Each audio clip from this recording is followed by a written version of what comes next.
alam mo, nakita mo noon, ang battle cry nila was land for the landless. Tapos, ang tira nila is land reform.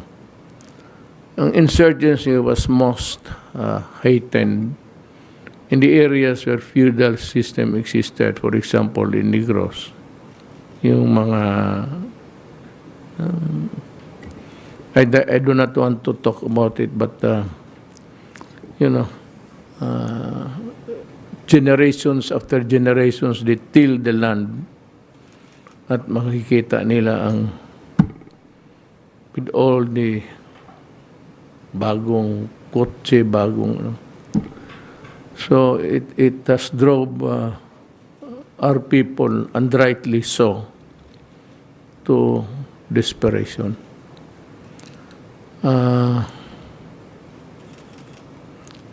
Although land reform has already ceased, sabi ko sa Department of Agrarian Reforms, for those guys who are beneficiaries of the land reform and who were declared to be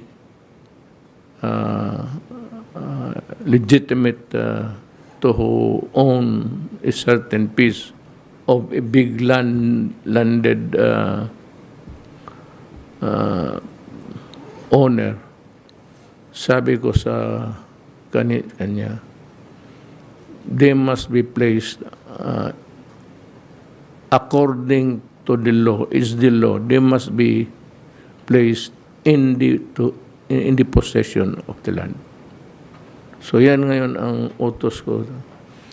An all government land, if it is not really something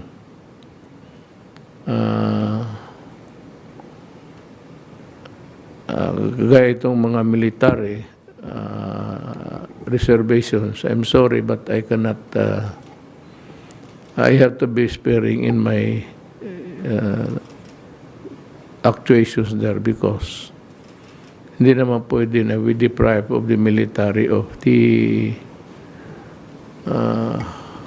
land that they would need to effectively exercise, train, and even just to wander thereabout, training for being a soldier.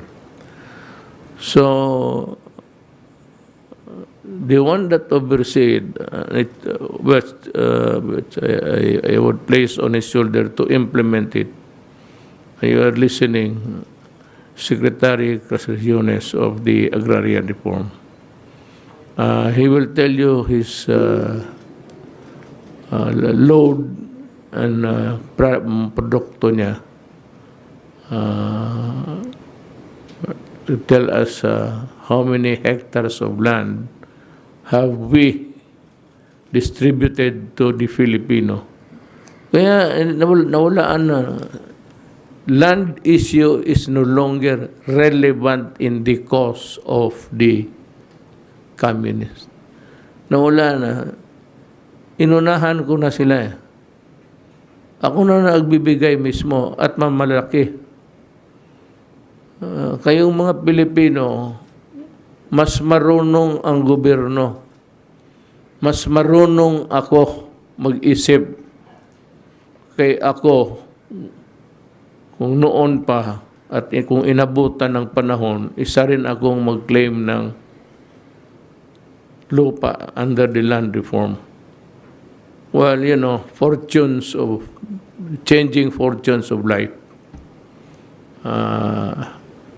never give us that privilege.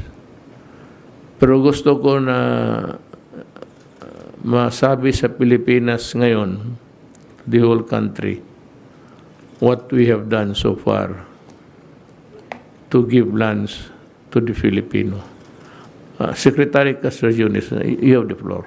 Maraming salamat po, mahal na Pangulo. Sa ating pong mahal na Pangulo at mga miyembro ng Gabinete, magandang gabi po sa inyong lahat.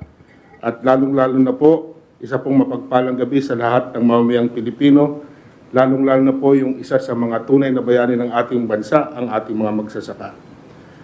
Tunay na pagbabago sa reformang agraryo, yan ang pangako ni Mayor Rodrigo Duterte nang tumakbo siya sa pagkapangulo. Ang sabi niya, pataasin ang antas ng pamumuhay ng ating mga magsasaka. Palayain sila sa tanikala ng pagkaalipin sa lupa. Nang mag-umpisa ang Administrasyong Duterte, maraming hamon ang kanyang hinarap sa larangan ng agrarian reform. Una, ang balanseng hektarya ng lupa na pwede pang ipamahagi ay nasa 548,564 hektarya na lamang. Subalit karamihan dito ay problematic land holdings dahil sa mga pending na kaso.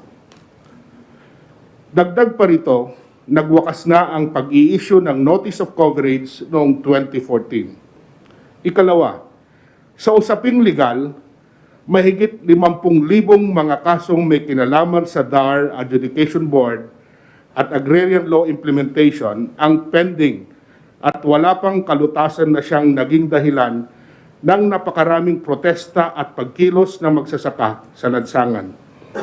Ang kaso sa ilalim ng DARAB ay mga usaping may kinalaman sa hindi pagkakasundo sa pagitan ng mga may-ari ng lupa at mga magsasaka. Samantalang ang mga kasong kategorya ng Agrarian Law Implementation ay may mga kasong may kinalaman sa mga alituntunin sa pagpapatupad ng programa. Pangatlo, dinatnan ng Administrasyong Duterte ang 1.3 million hektarya ng lupa na ipinamigay ng mga nakaraang administrasyon bilang mga collective CLOA at apektado ang 1.1 million agrarian reform beneficiaries.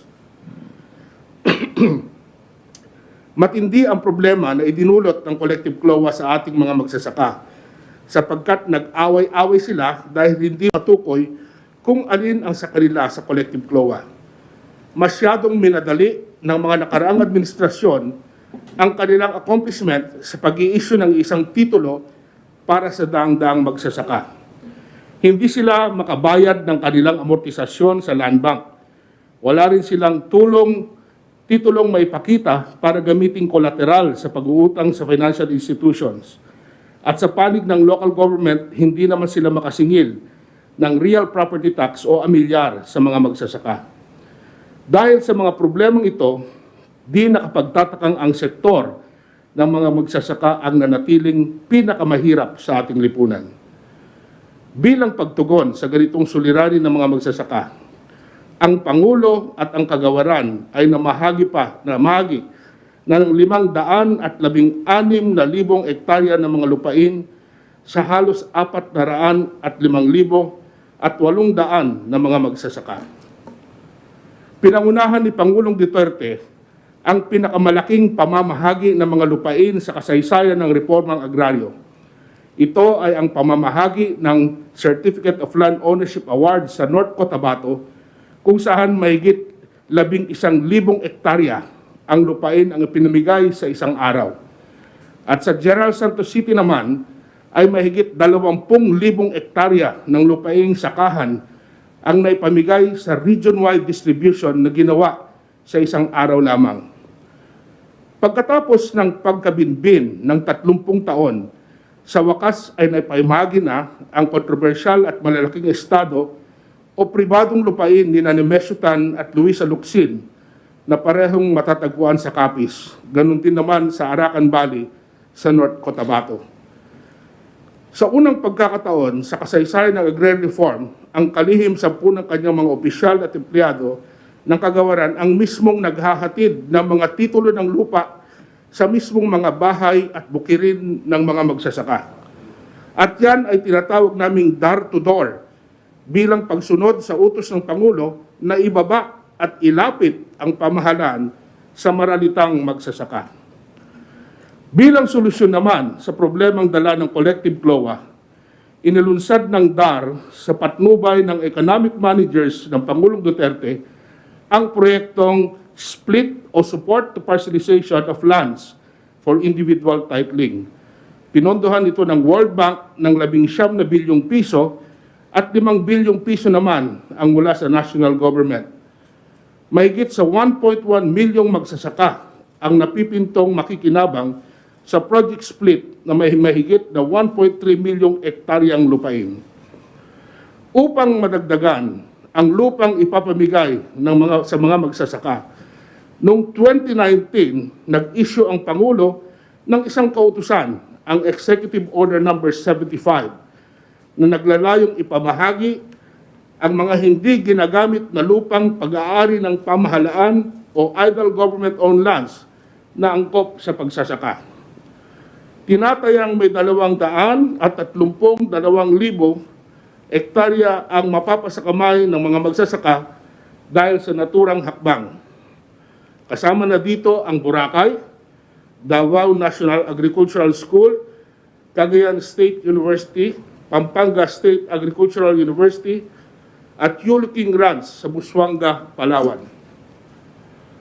Sa kooperasyon ng Department of National Defense sa pamumuno ni Secretary Delfin Lorenzana, noong Abril 30, 2021, nakipagkasundo ang DAR sa Bangsamoro Autonomous Region for Muslim Mindanao upang ipamahagi ang mga sumusunod na lupain. 1,300 hectares sa Marawi City.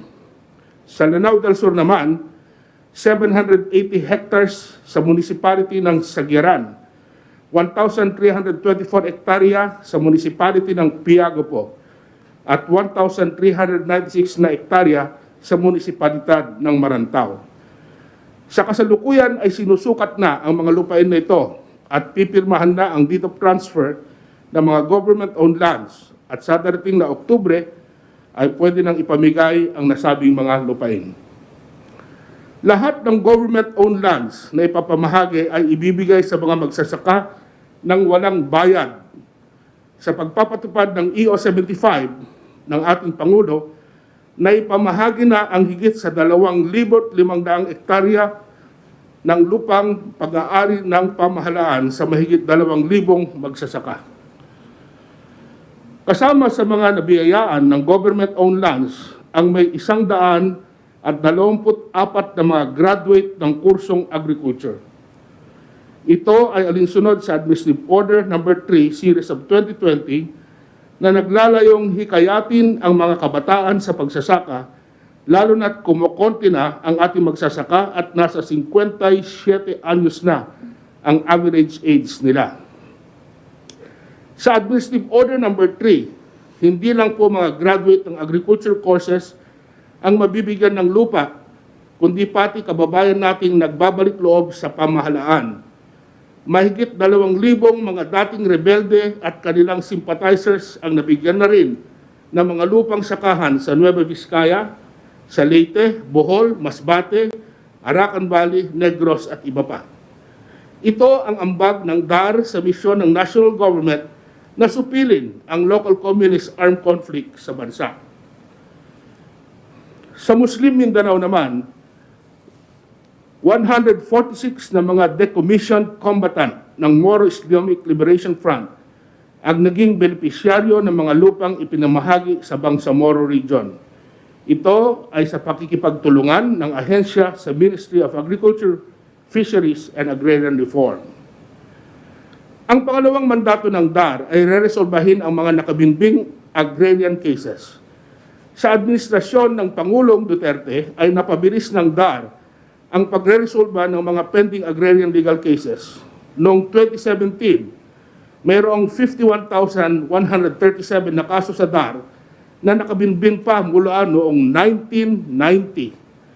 Sa pagsusumikap ng Department of Agrarian Reform at sa utos na rin ng ating Pangulo, na-resolba ang maraming pending cases. Kaya noong 2020, mayroon na lamang 679 cases na natitira. Yan po ang resulta ng Zero Backlog campaign na aking sinulong sa DAR simula noong 2017. Sa 134,870 na pending agrarian law implementation cases, 127,008 o 94% ang naresolba. Sa 20,334 na cancellation cases naman, 19,953 or 98% ang naresolba ng DAR. At pagdating sa adjudication cases, sa kabuang 129,906 na kaso, 113,506 ang naresolba. Nagbigay po tayo ng free legal assistance sa mga agrarian reform beneficiaries. Magmula 2017 hanggang sa kasalukuyan, tumulong po tayo sa 112,766 na mga magsasaka sa ilalim ng programa. Sa administrasyon ni Pangulong Duterte, ang Presidential Agrarian Reform Council o PARC ay binuhay pagkatapos ng 10 taong hindi nag-convene. Binuwag po ng PARC ang mga agribusiness venture arrangements at stock distribution options na hindi tumutupad sa ating mga batas sa agrarian reform. Ito po ay ang mga SBJ Farms Incorporated ng Negros Occidental, ang MEPI Farms ng Davao del Norte, at ang Woodrich Hermanos Incorporated ng Negros Occidental. Ang lahat ng ito ay umaabot ng 1,143 hectares para sa 1,106 ARBs. Dahil sa ipinalabas na AO3 Series of 2021 tungkol sa conversion o pagpapalit gamit ng lupa, pinahigpit ang parusa sa illegal conversion ng agricultural lands. Ngunit, pinabilis naman ang pag-aproba ng aplikasyon sa conversion para sa mga lupang gagamitin sa telekomunikasyon, water generation, pabahay, pagkain, power generation, at sa loob ng 30 araw kapag kumpleto na ang lahat ng requirements at naisagawa na ang ocular inspection.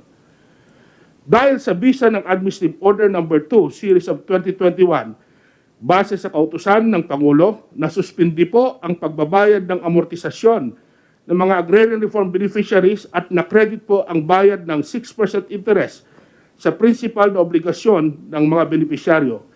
Ito po ang nagawa natin sa agrarian justice delivery.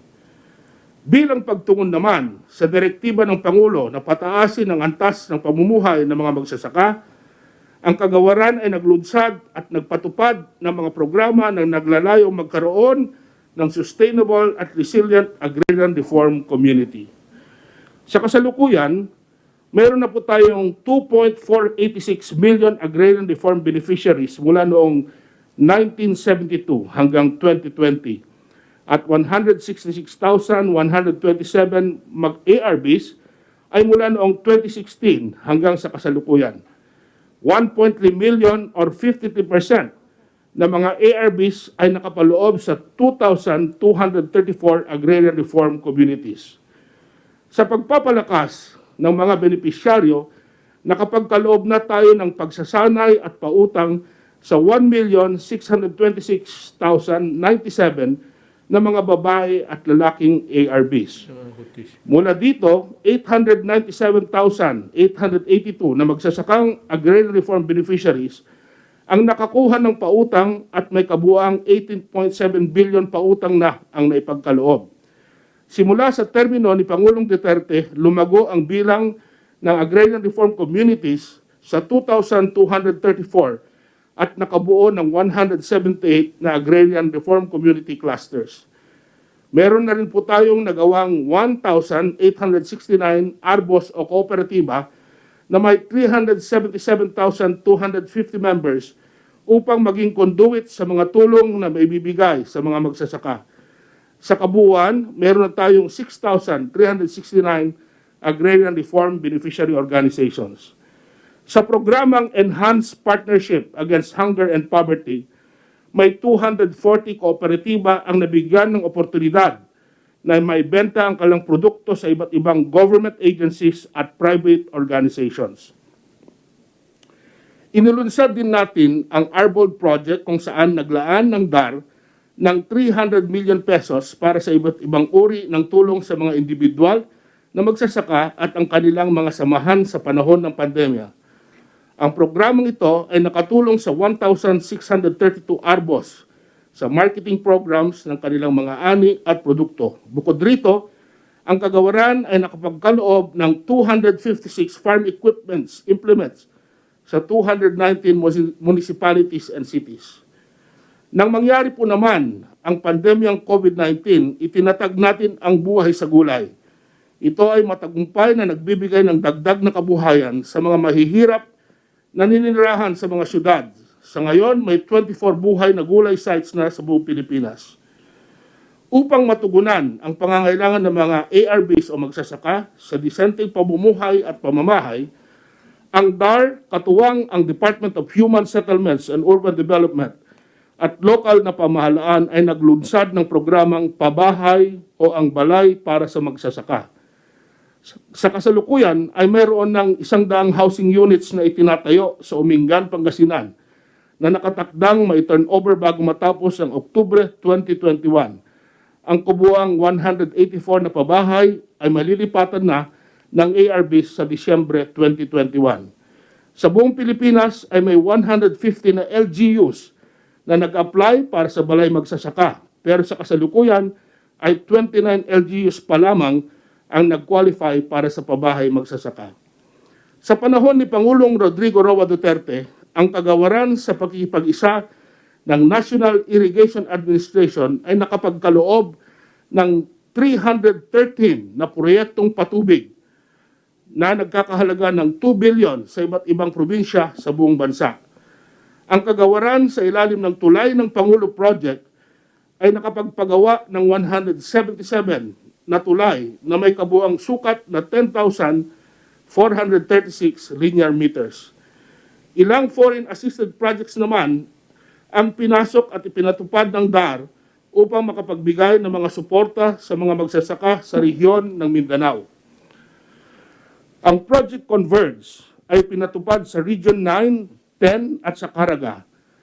Ang proyekto ay naayon sa base sa pangangailangan ng komunidad sa pagpapaunlad ng produksyon ng mga magsasakang nagtatanim ng palay, rubber, coffee, kasaba, abaka, niyog at iba pa.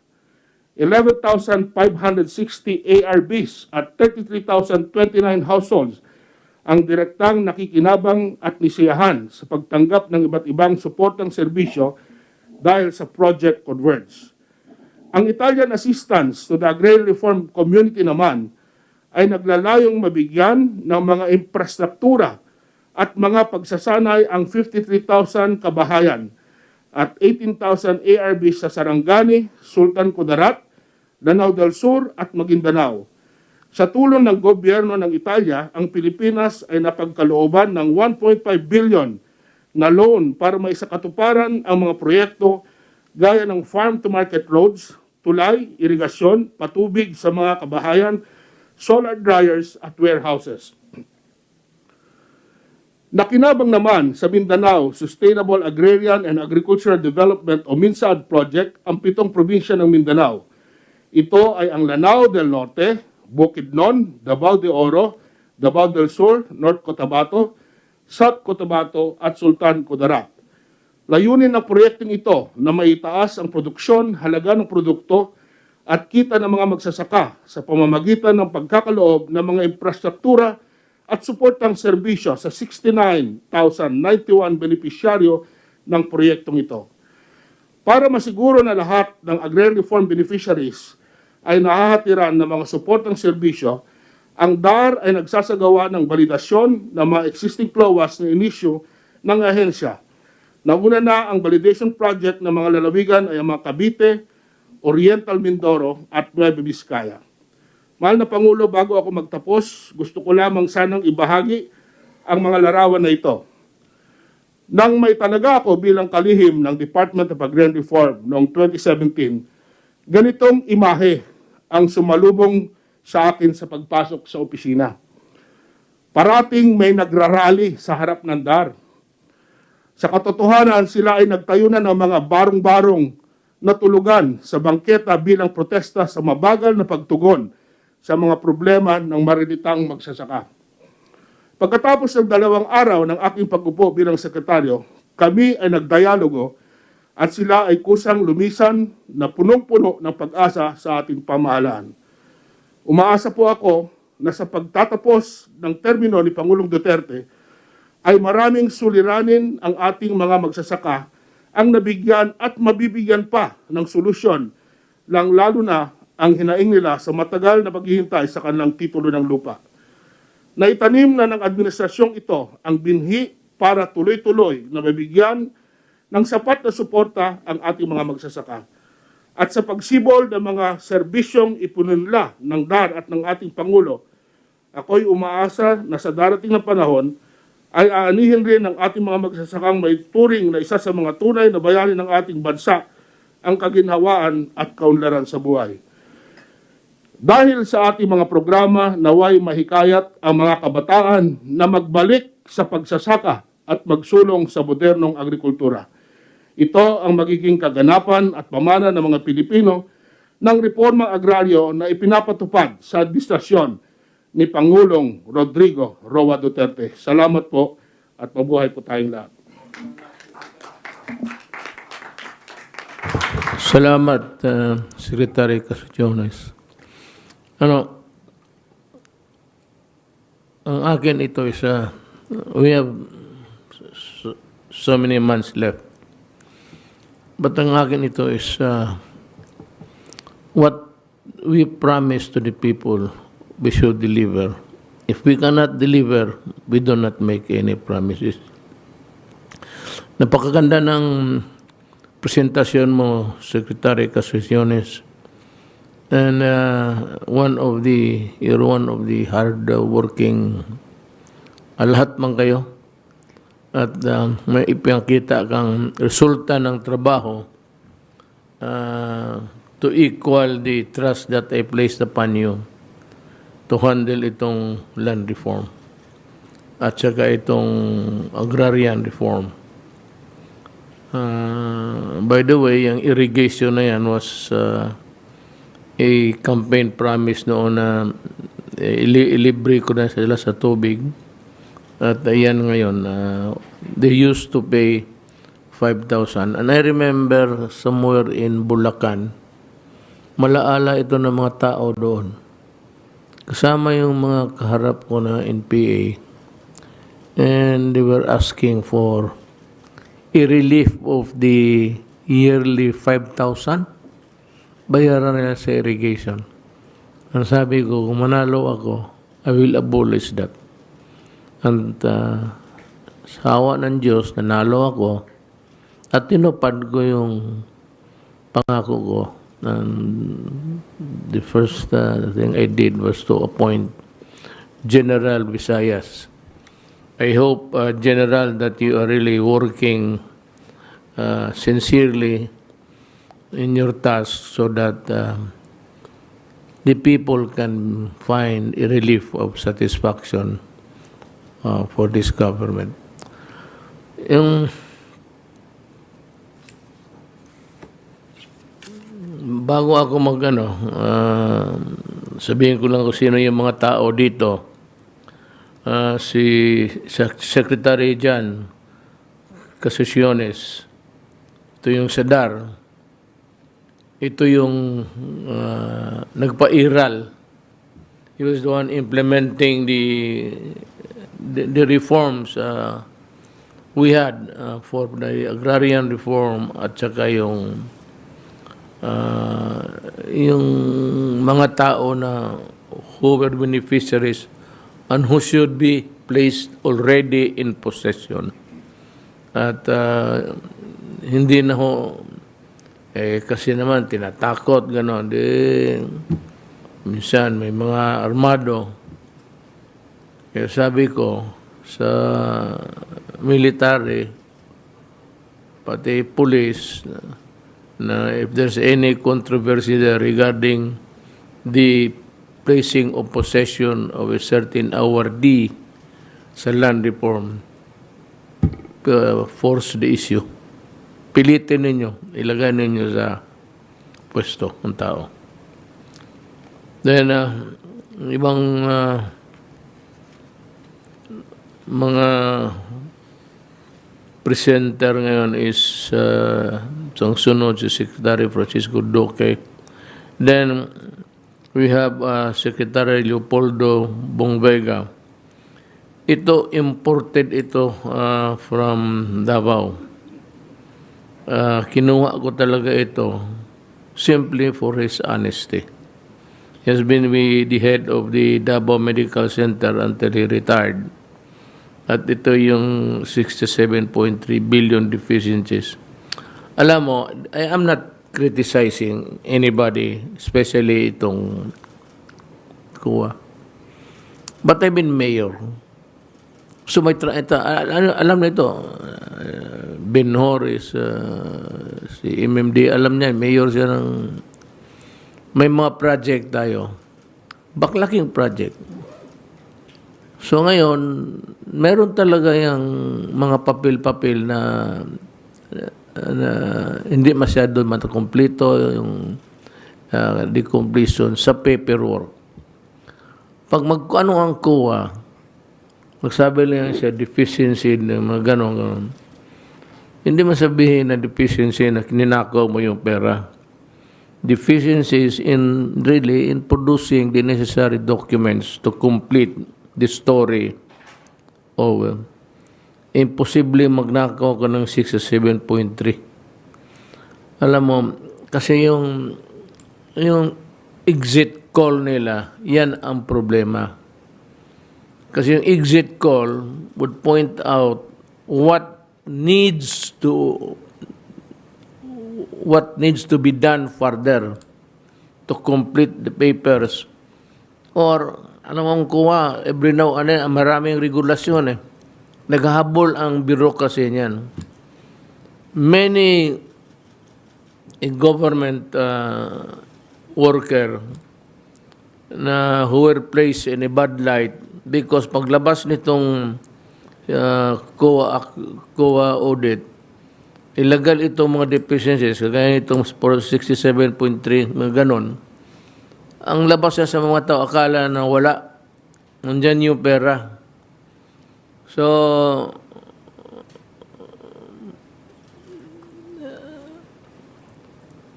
I don't know, but it would also run counter to public policy if you do not publish it, just to inform the people of what is going on. But to the issue of whether the money has been stolen, that is pure bullshit. So, gano'n niya. So, we will explain. Tinawag ko itong si Vega, si Bong, dahil matagal ito nagpatakbo ng ospital. At ngayon sa Mindanao, makita ninyo yung Davao Medical Center or southern sa Philippines. Pero still call it Davao Medical Center. Kasi napakaganda. It's almost like a private, it is like a private hospital on all fours. Malinis, efficient delivery of whatever. Ang ano lang, ang mga tao is sobra-sobra ang talagang kukulang ang mga ospital natin. That should, you should add something like itong mga national hospitals. If we can have about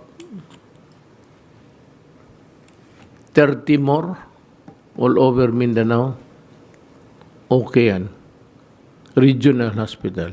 It would help the country and it would also make the Mindanaoans realize that they are not, they have not been abandoned, but that they are not left to their, to do their own problem of solving. Kailangan, we have to give these seedlings, lahat. Ang hinahanap, ang masakit nung mayor ako, magpunta itong mga tao from the uplands, and they would just say, Mayor, abono lang yung kailangan talaga namin. Abono is fertilizer. So, yung seedlings, fertilizer and all, should be given freely to itong mga tenants, awardees of 3-4 hectares. Para yung kung ano man pera nilang kunti, to tide them over next harvest. I think, kung may pera man, ako, I am in favor of giving the total cooperatives naman yan sila lahat ngayon, halos. giving them the walang pera. Ito kasi ano talaga,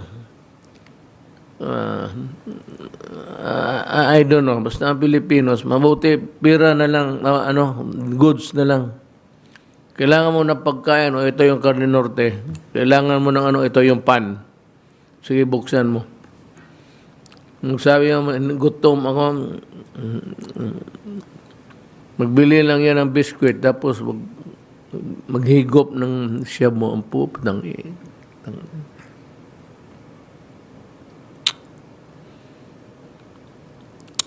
Dito sa mga farmers, ang bigay natin is diretso fertilizer, seedlings lahat.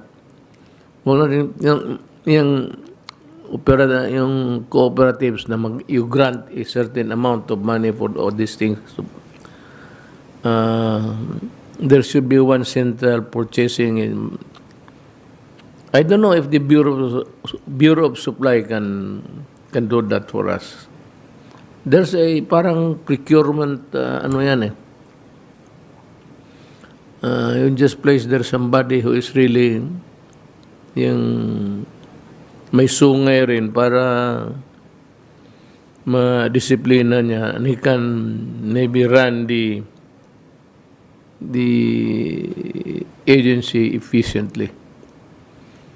Gano'n na lang ang bigay mo kung anong gusto na anong kulang ninyo, i-deliver. And you should use the structural essence ng gobyerno. There is the barangay captain. Papirmahin mo, make them liable because pag nawala yan, that's estafa or theft as the case may be. Pera-pera, mahirap yan. Nawawala kung hindi mawala, ma-dissipate. Hindi na talaga yung original amount as promised. So, the next guy will give us the updates. By the way, ladies and gentlemen of this republic, itong aming meeting mahaba. So, ang presentation nito, hatiin na lang para marinig ninyo ang lahat. I do not want something na kung ipaano ito, there's some missing because all of the guys here who are talking play a vital role in government, sa governance pati. Take out one of them, we would limp. Mag-ano tayo. We cannot stand directly on all fours. Kaya bear with us. If you just want to know what the government is doing, what is best for us, for you, pakinig kayo. Kung ayaw ninyo, punta kayo doon sa mga TikTok, doon sa nag-aaway na nagsusumbong. Nagsusumbong yung asawa niya kasi hindi doon binibigay na pera doon sa kabilang asawa. Yan that if you want that, ikaw. But kung gusto mo naman ang malaman ng gobyerno, importante lalo lang yung pera ninyo, taxes. Dapat importante talaga malaman ninyo yan saan. So that's why I'm painstakingly doing all of these things, just to inform you because it is important of the right of the people to be informed. I'd like to call Secretary Doke for the updates of COVID-19. Kindly listen because we have a more serious problem coming up.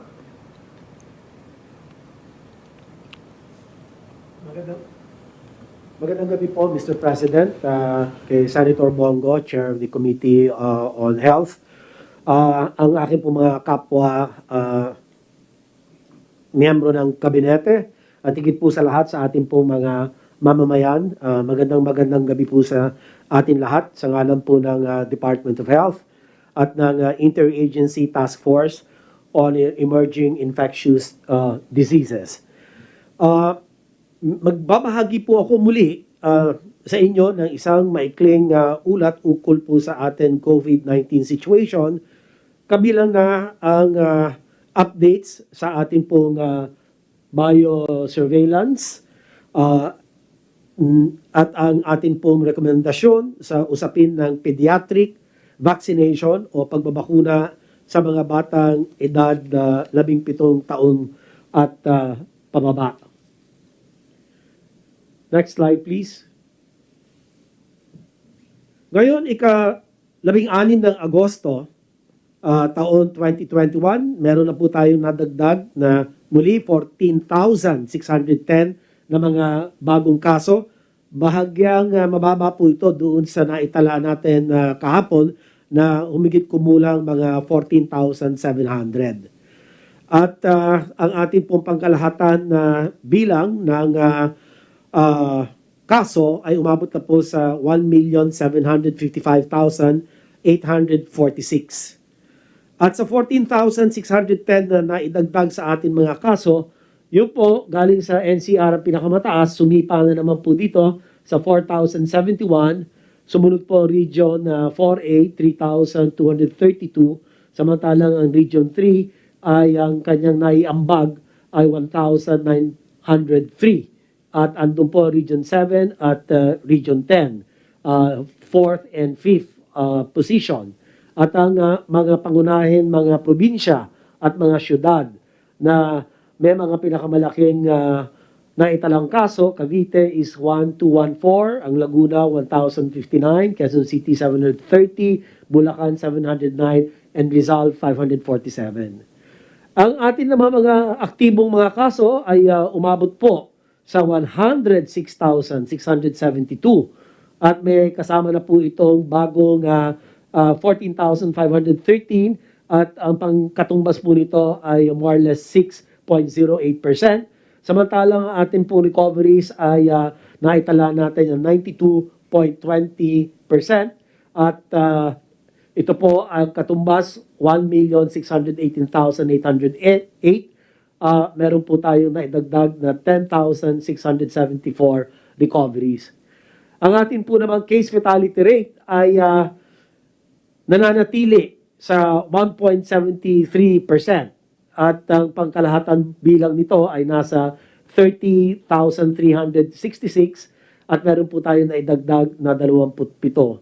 Unfortunately, ito po yung naidagdag na mga pumanaw.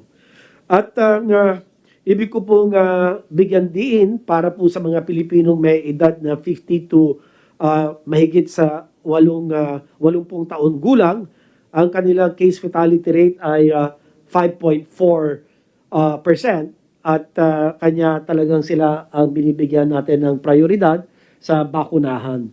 Ito naman slide na ito, mapapakitang muli ang ating mga epidemic curves ng mga iba't ibang major island groups sa buong bansa.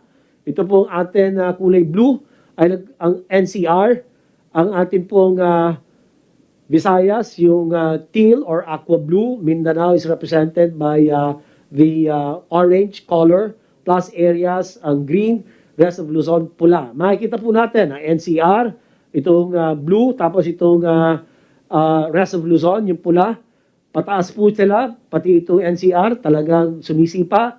At ang atin po plus areas, ganun din po yung kulay green.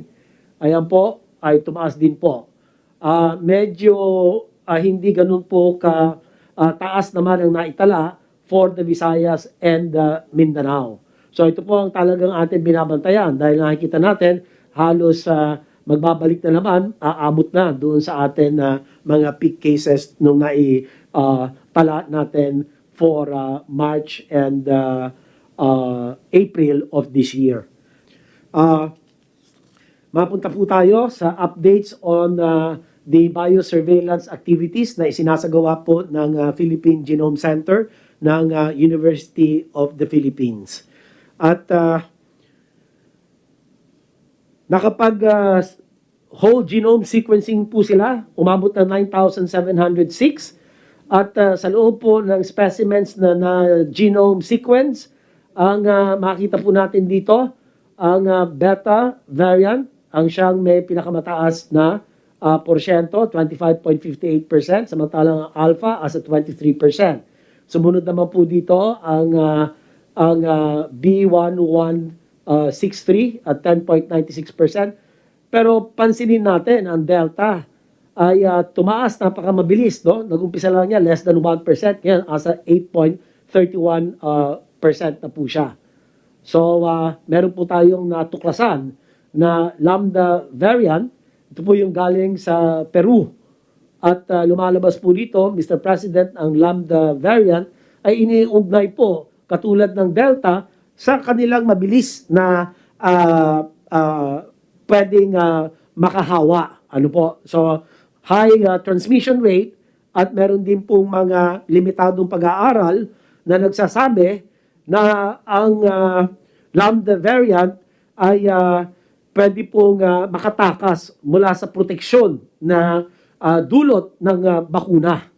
So, kinakala pa rin po natin ang mas maraming mga peer-reviewed journals para talagang makasiguro po tayo sa pagkilala ng lambda variant. So meron po tayong isa ngayon yan at harinawa, hindi na po ito tumaas.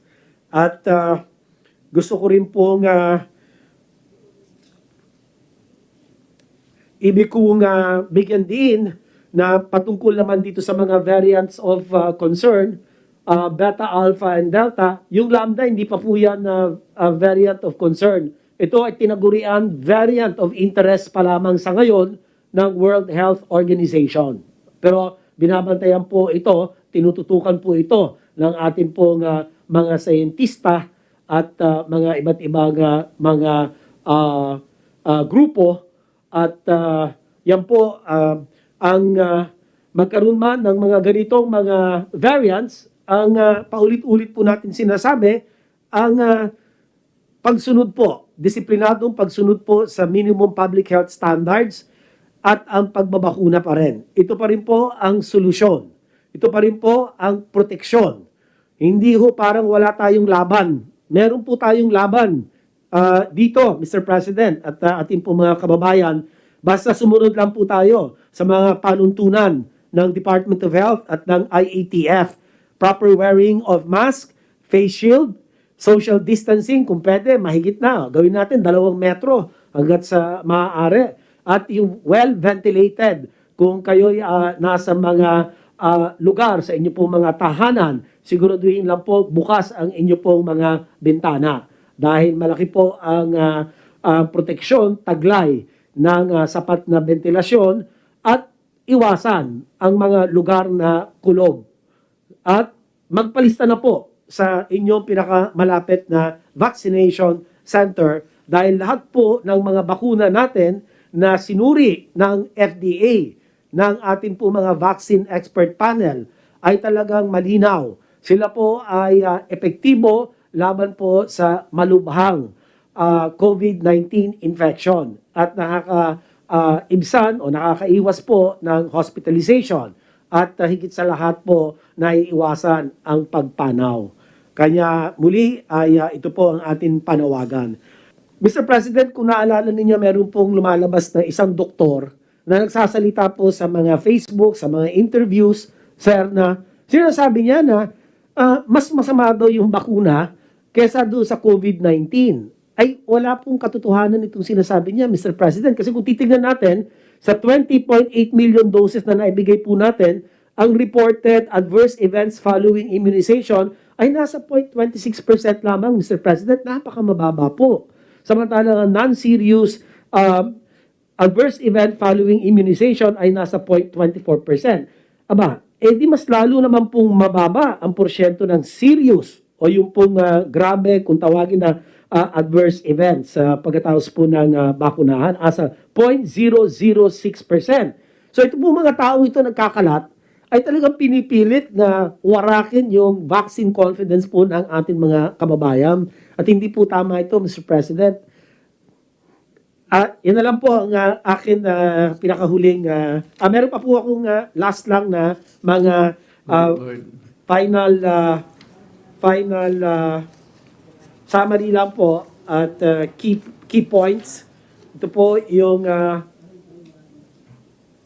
ang ating pong bilang pagbubuod, Mr. President, ang mga pangunahin pong ating mga mensahe sa ating pong mga kababayan ay sa patuloy na pagtaas ng mga kaso sa buong bansa. Kinakailangan ng mga lokal na pamahalaan na tukuyin ang mga hotspots at clusters o mga partikular na barangay o mga lugar na nagkakaroon po ng spikes at ilagay ang mga ito sa ilalim ng mahigpit na granular lockdowns, mabilis na tukuyin ang mga kaso at close contacts at mabilis na ipadala sila sa nararapat na quarantine or isolation facilities. Pangalawa po, sa pagdami ng mga natutukoy na kaso ng Delta variant sa bansa, nananawagan po kami sa lahat ng implementing agencies na patuloy na ipatupad ang ating pong PDITR strategies, palakasin ang kanya-kanyang health system capacity, palawigin ang pagbabakuna. Ang mga estratehiyang ito po ang makakapagpababa ng ating mga kaso at makapagbibigay proteksyon sa ating pong mga kababayan at magbibigay daan upang mabuksan natin muli ang mabawi natin ang dating sigla ng ekonomiya sa lalong madaling panahon. At huli ay nananawagan kami sa bawat Pilipino na maging mapagmatsyag at pigilan ang pagkalat ng maling impormasyon. Sa halip, ibahagi natin ang mga impormasyon na galing po sa mga verifiable sources katulad ng Department of Health. So muli, ito na lang po ang pinakahuling bahagi ng aking pong ulat. Maraming salamat po, Mr. President, at handa na po akong sumagot sa inyo pong katanungan. Thank you, Secretary Doge. Just let me say again yung sinabi mo galing sa bunganga ko. Alam mo, mga kababayan ko, if you would recall day 1 na I appeared before the nation on TV to announce that there is an impending pandemic that would hit us severely.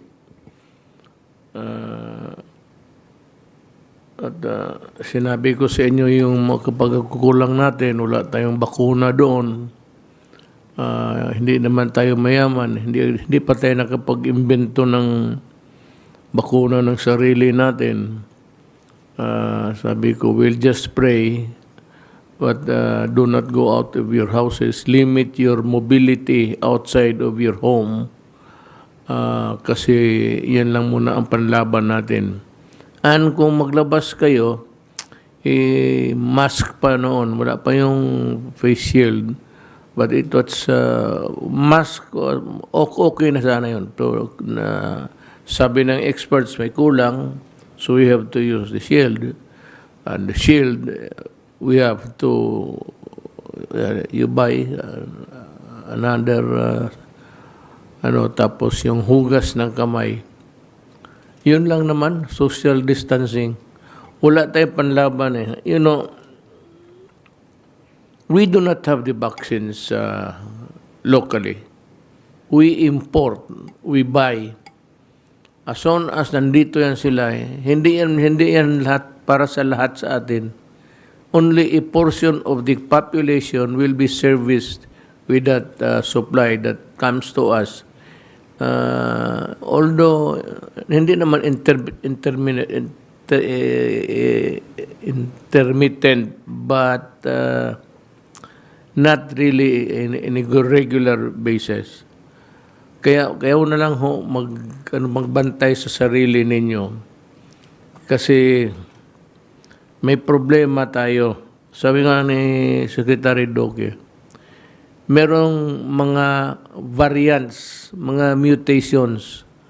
Itong isang virus, nagkaroon ng pinsan ang putang ina. Tapos na mas deadly siya. Yung pinsan niya, nanganak ng ibang variant na naman.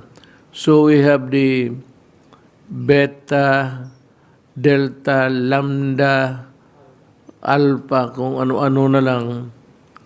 Ang ang COVID-19 lang ang may bakuna tayo. But for all of those i-mention ngayon na mga strains, yung mga klase-klase yung pumapasok sa mundo, yung Delta, mayroon na tayo.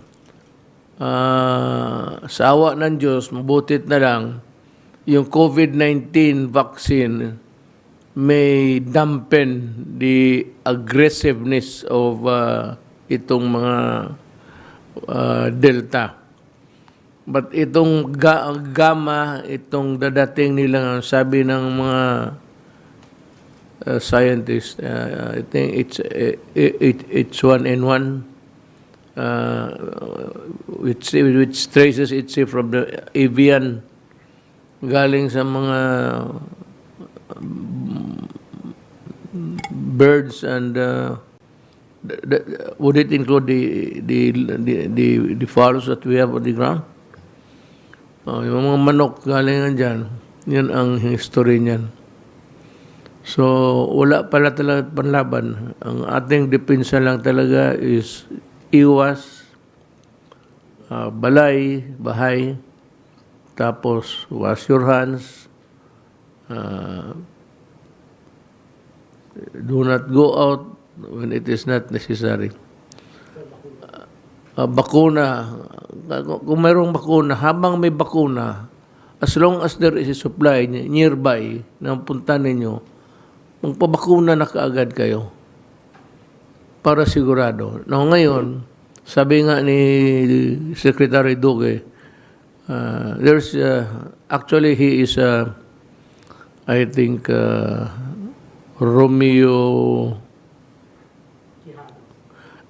Quijano. He's the head of the Manila UP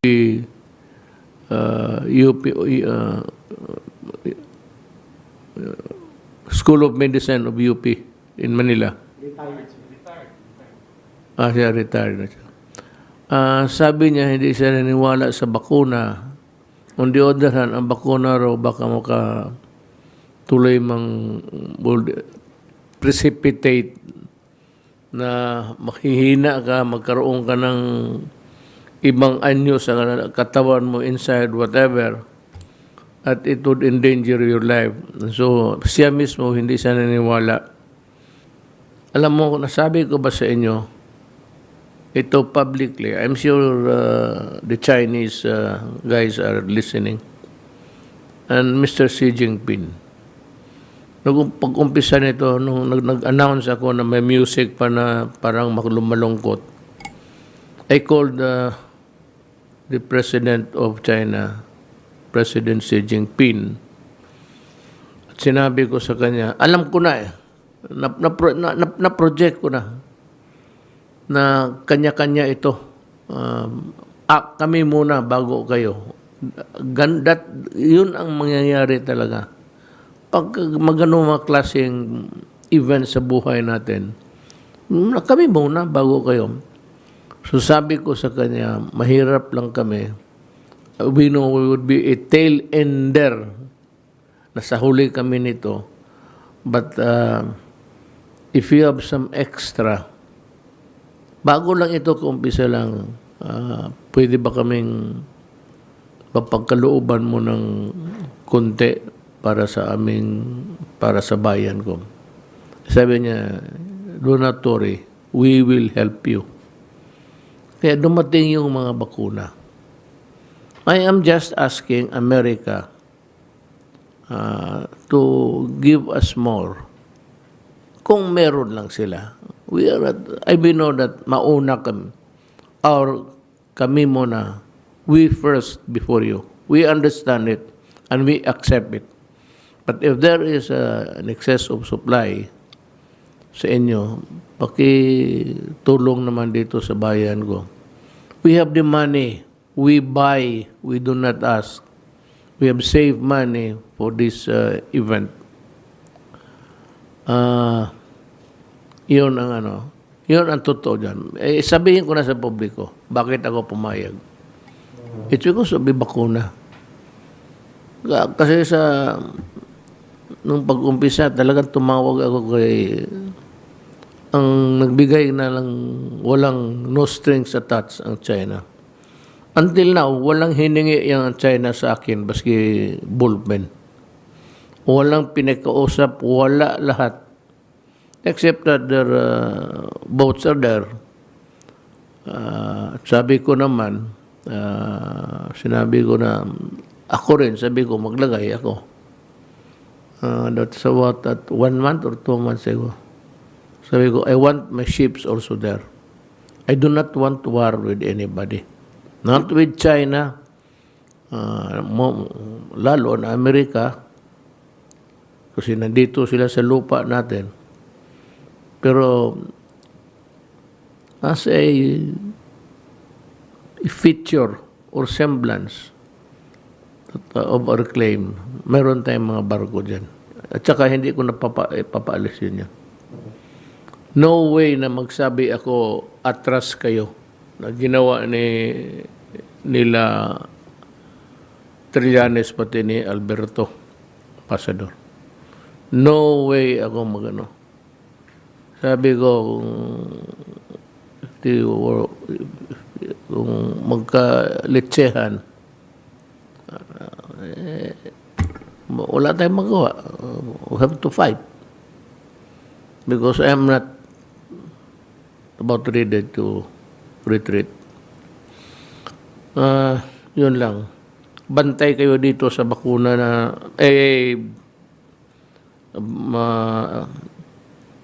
virus na bago. May sabihin ako sa inyo, ha. In Europe, yung Spanish flu, 1918 to 1919, 500 million were infected or contaminated. 100 million died. Estimate lang yan. From 17 to 100 million ang namatay. Those reported and unreported. Sali-sali na yan, an estimate. It was there for a long time. In the air, circling.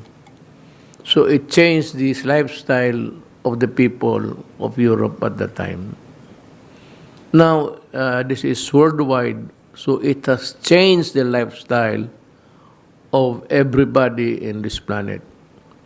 Gone are those days. Wala na yun. Swerte tayo, nakatikim tayo, na noon makapasyal tayo, mag-inuman, baskisan, nari care about getting a virus somewhere. Dumating na ang panahon, matagal pa to. Itong virus na to will just circulate in the air for years. So itong mask, itong limited social contacts natin, nandyan na yan, yung distancing sa bahay, hugas.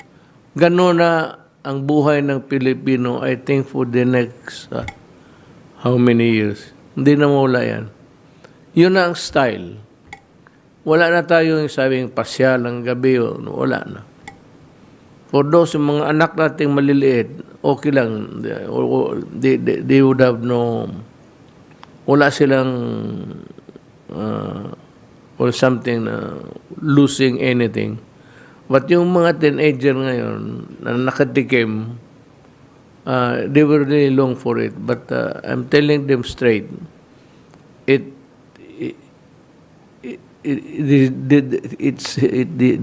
virus is here to stay. And it will change your life. At least forever, until mawala ito. Yun ang ano natin. And it will continue to claim lives. Kayong mga Pilipino, makinig kayo sa akin. Kung hindi kayo magpabakuna, I do not want to, I respect the narratives of Dr. Romeo Quijano. Nirerespeto ko. So, hindi man naman ako doktor. I will not, tangle with you there. Pero sabihin ko sa mga Pilipino, pag the first opportunity, pabakuna kayo. It might save your life. Baka hindi mo pa panahon. Ang panahon, ang buhay, panahon mamatay. Pero kung may bakuna ka, baka, abutin ka pa sa katandaan. Yan ang mensahe ko sa inyo. Yung sabi ni Doktor, figures yan. But the problem, the basic problem, the fundamental fear is that it is here to stay and it has changed our lives from here on. Kayong mga ayaw magpabakuna, okay lang sa akin. Ganito yan eh. Ideally, talagang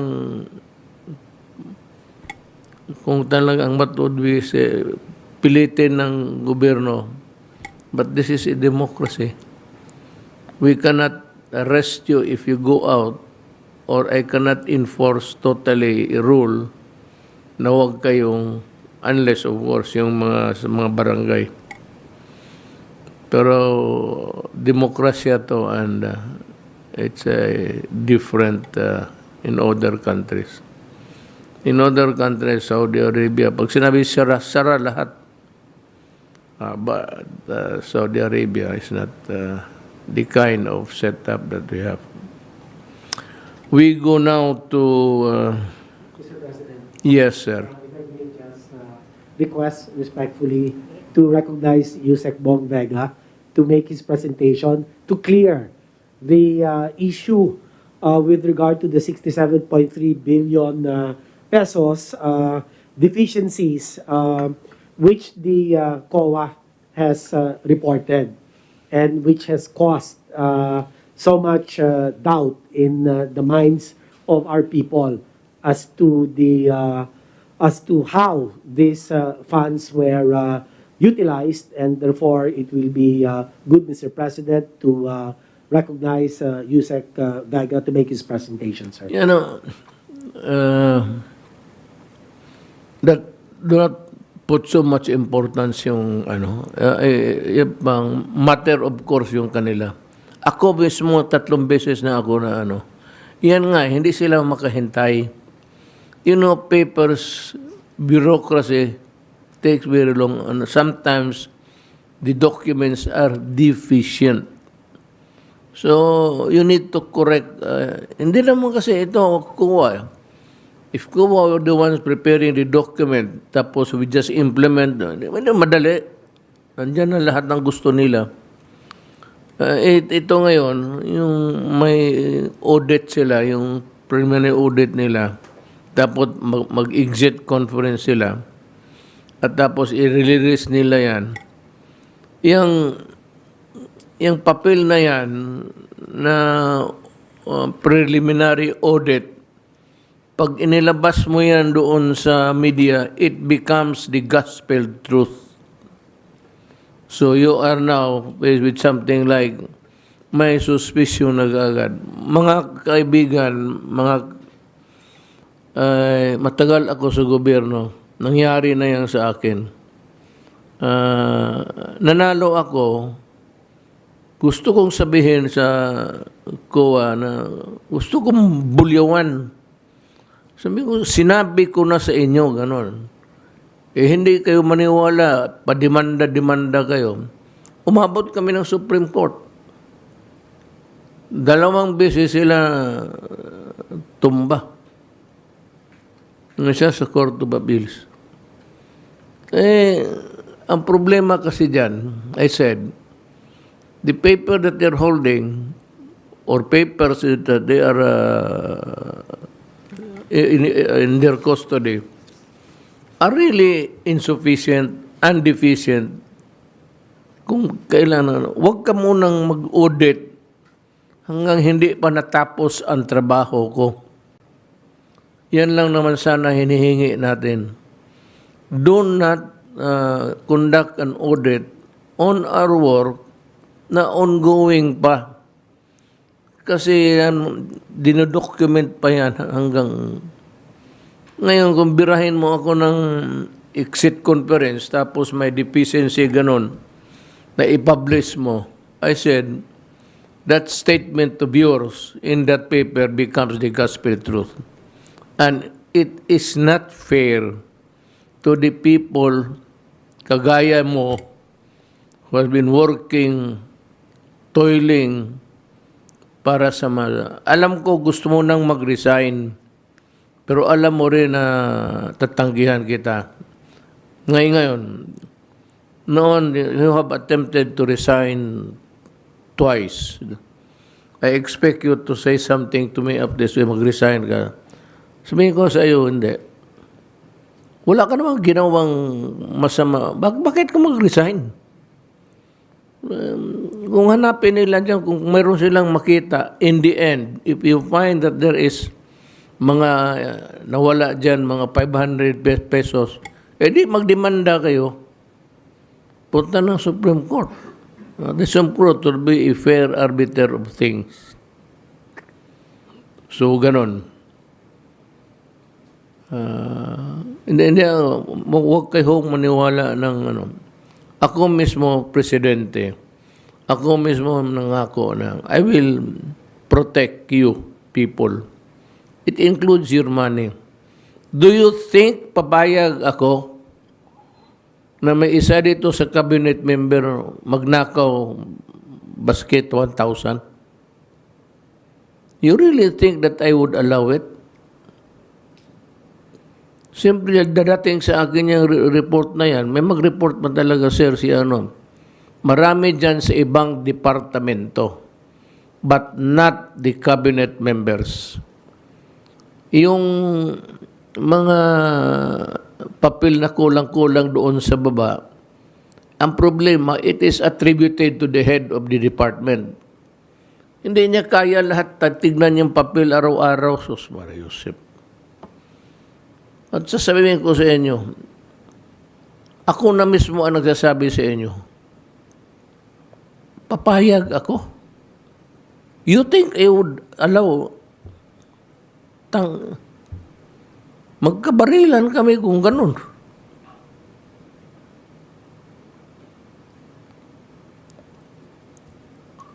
Now, I'd like to ask Undersecretary Vega to explain how over the money, how much was spent, kung saan. Kung gusto ninyo, yung anong naiwan, ibalik na lang kaagad ninyo. Kayo na lang ang magpatakbo sa COVID program. You return the money. Whatever is left of that, hindi pa nagastos. Kung ganun lang naman na you are being pictured as a corrupt official sa trabaho mo na halos. Go ahead, please. Mayor, Mr. President, it is our privilege and honor to present to you and to our fellow countrymen the status of the action taken by the Department of Health with regards to the deficiencies raised by COA. Next slide, please.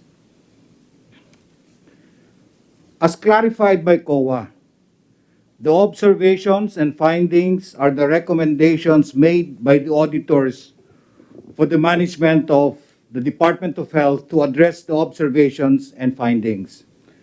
These are part of the audit process, which allows the audited agency to comply with the recommendations and rectify any deficiencies. The report itself does not mention any findings by the auditors of funds lost to corruption. Next slide, please.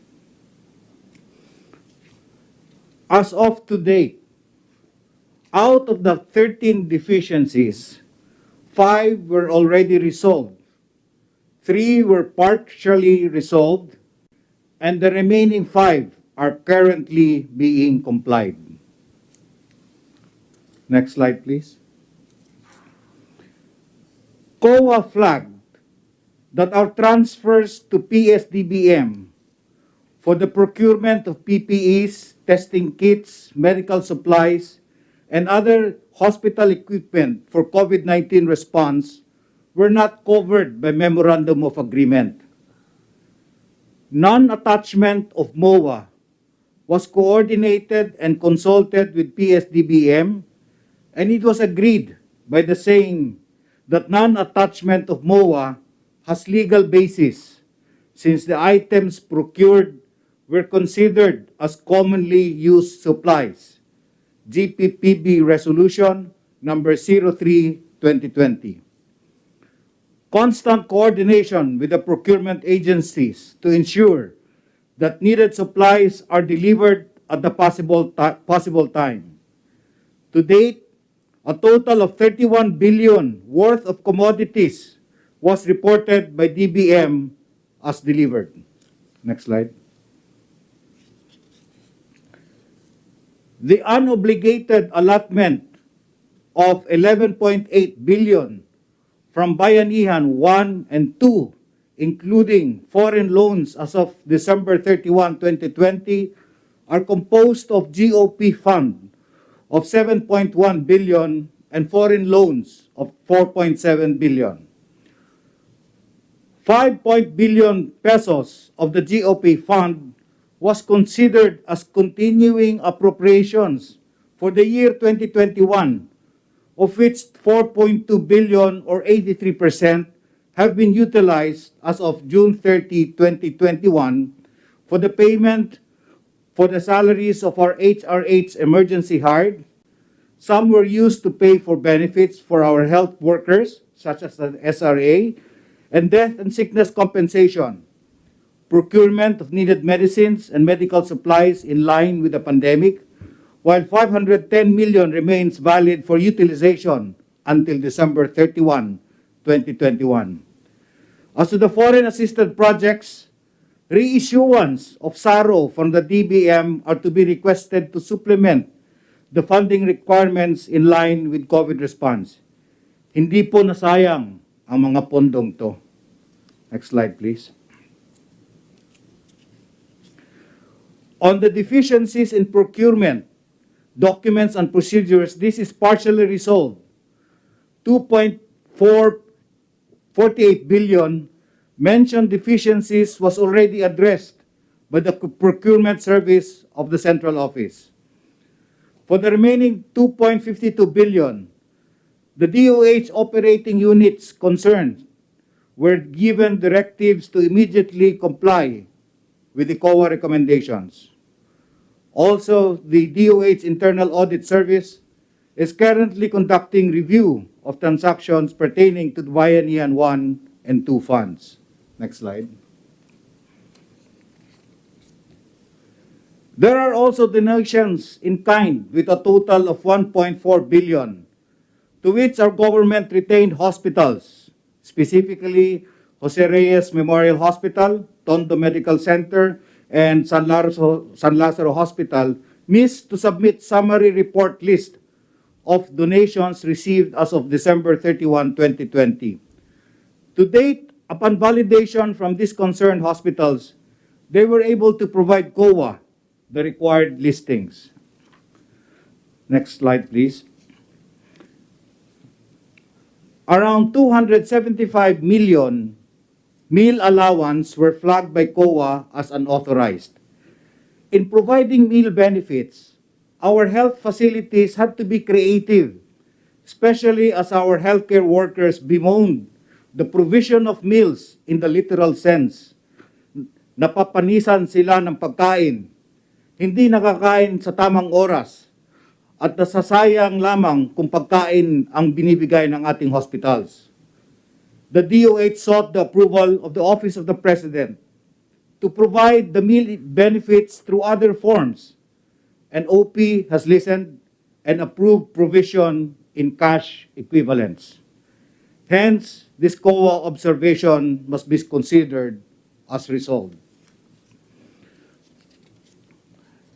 COA flagged that 74 million worth of medical equipment and supplies for COVID-19 response of various hospitals remain unutilized at the end of the year 2020. These observations were mostly resolved. While waiting for completion of COVID-19 wards, some equipment were used by other wards of the hospital. We believe that our hospitals should also be given leeway to adjust their operations kung saan po ang pangangailangan. Nonetheless, we have asked the concerned units to respond to this. COA also flagged that while the implementing units went through emergency procurement process, some deliveries were delayed, thereby negating the use of the method. However, these operating units acted fast, and we believe that the ensuing delay is beyond their control. However, we continue to remind them that they should strictly enforce delivery dates for such vital supplies and equipment from their suppliers.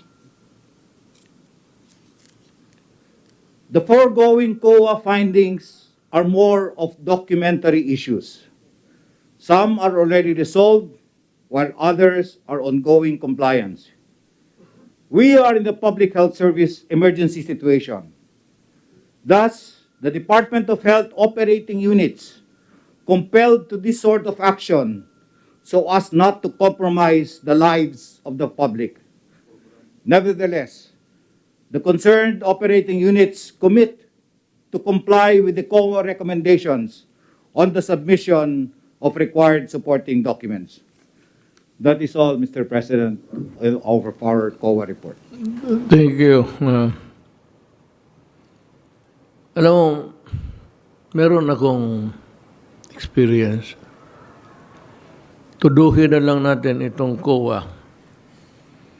You know, kagaya nung yung isang item doon na it would require a MOA. Sabi nila, alam mo, itong DOH, pati itong task force, both agencies are responsible in the war against COVID. Ang Department of Health, yun sila yung punong-puno na kung mabili, at times madalian, emergency. There is no just space for them to maghintay pa ng requisition, gano'n. Anak na po, buhay ang pinag-usapan natin dito. So you better just also, I'd like to remind ko, look, may auditors man nakabase dyan. Like Davao City, there is a Davao City auditor. Ngayon, dadaan yung mga transaksyon na yan, lulusot dyan sa local auditor. Ngayon, pagdating noon sa taas, pag-audit, mabulyaso, you blame now the procurement, the mayor, or whoever, ay let's tanggalin na lang ninyo yung auditor dyan sa baba. Kalukuhan yan. Bali. Ano lang pala ninyo eh. Isang audit na lang sa inyo lang para isa. What would you... Hindi lang ito, pati yung DILG, may nabasa ako, pati yung kay Secretary Galvez, meron flag, puro flag down. Stop that flagging, God damn it. You make a report, do not flag, do not publish it because it will condemn the agency or the person that you are flagging. The flagging is spelled F-L-A-G-G-E-D. Ang ginagawa ninyo is F-L-O-G-G-I-N-G. Flagging. Hampas. Huwag naman sige kayo flag ng flag. Tapos wala namang napreso, wala naman lahat. And yet you know that when you flag, there is already a taint of corruption by perception.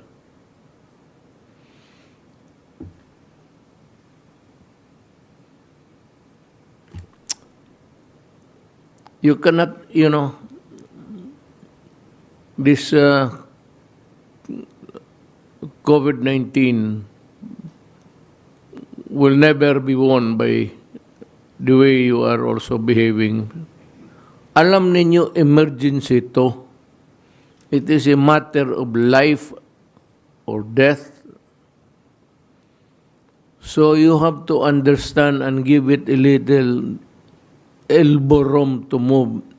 Make emergency purchase, mag-utang. Ang utos ko ganon. Kung wala kayong, sa lahat sa gobyerno, especially connected with COVID, kung wala, mag-utang kayo. Hindi kayo papayag na you do everything you can. Mamamatay, nakita mo yung mga frontliners. Tapos, wala kang ibigay na suporta. By the way, itong frontliners, unahin mo na lang. If there is enough money, bayaran mo yung... Tsaka yung mga medisina, uli, utangin mo. Huwag mo, sundin yung kuwa. Batangan, kuwa na.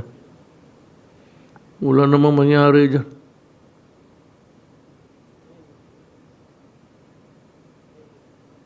Yan ang ayaw ko yung flagging eh. It creates a conundrum. Pati na, alam mo, political season na ngayon. Kanya-kanyang banat, kanya-kanyang criticism. Ito mga newspaper, akala mo,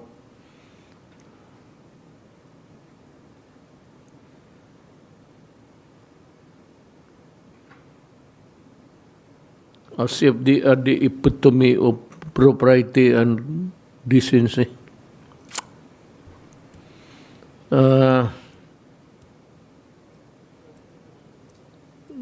Secretary Lorenzana, it's your time. Can I share my slides, please? Mr. President, Senator Bongo, kaupo mga miyembro ng gabinete, mga kababayan, magandang gabi sa ating lahat. Mr. President, mula nang ipatupad natin ang Crisis Action Plan Against COVID Variants, tuloy-tuloy ang ating Prevent, Detect, Isolate, Treat, and Reintegrate or PDITR strategy at pagbabakuna gamit ng ating 4-door strategy. Ngayon po ay urat ko ang ating mga nagawa mula nung itong mga nakaraang linggo. Sa una nating layunin, slide 2.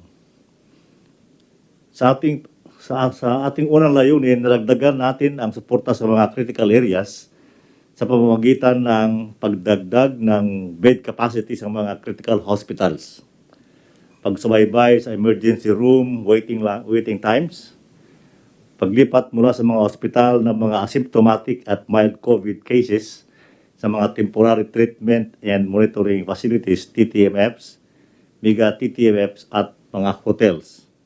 Slide 3. Sa ating pangalawang layunin, naipatupad natin ang mobility restrictions dahil sa pamamahagi ng ating SAP, pagdadagdag ng mga sasakyan para sa mga commuter, pagbabantay sa ating pandaigdigang hangganan or international borders, at pagbabantay sa ating mga interzonal checkpoints at galaw ng mga authorized persons outside residence or APORs. Slide 4. Sa pangatlong layunin natin, Mr. President, dagdagan natin ang mga pagsisikap ng mga pamayanan para sugpuin ang COVID-19 dahil sa aktibong paghahanap ng mga COVID-19 cases, pagbabakuna sa mga sektor na kabilang sa prioridad, at pagdadagdag sa mga grupo na maaaring magpabakuna. Ito ay tatalakayin mamaya ni Secretary Galvez yung tungkol sa bakuna. Slide 5. Tiniyak naman ng ating borders subcluster na ang ating mga daungan at mahigpit ay mahigpit na nagpapatupad ng mga health and safety protocols sa mga dumarating na overseas Filipinos, lalo na yung mga nagmula sa mga bansang matataas ang bilang ng COVID cases. Pagtatala ng DOTR ng records ng mga ROFs na nabakunahan na at ang pagsubaybay ng DOTR sa mga nanggagaling sa ating katimugang hangganan, kabilang ang Sabah at BARMM. Slide 6. Ang communities subclusters naman na pinangungunahan ng Department of Interior and Local Government ay nakapaglabas ng mga direktiba sa mga lokal na pamahalaan, kabilang ang mga sumusunod. Pagtukoy ng mga lugar na dapat sumailalim sa granular lockdowns at paggawa ng monitoring matrix para sa active case finding, contact tracing at testing. Pag-imbentaryo ng mga TTMFs at community isolation units sa bawat LGU. At katuwang ng DOH ang pagbalangkas ng kautusan sa mga lokal na pamahalaan na magtatag ng sarili nilang 24-hour telemedicine services. Slide 7. Kabilang din sa mga iniatas ng DILG, sangayon sa mga memorandum na inilabas nito ang reactivation ng mga Emergency Operation Center o EOCs, maigting na pagbabantay sa mga interzonal checkpoints at sa galaw ng mga authorized persons outside residences para malimitahan ang paglabas at paggalaw ng mga tao. Slide 8. Pagsasagawa ng active case findings sa bawat lalawigan, syudad at bayan, at ang pansamantalang pagpapatigil ng pagtanggap ng cremation request sa kaisa-isang crematorium sa Panay at Guimaras Islands sa Region 6.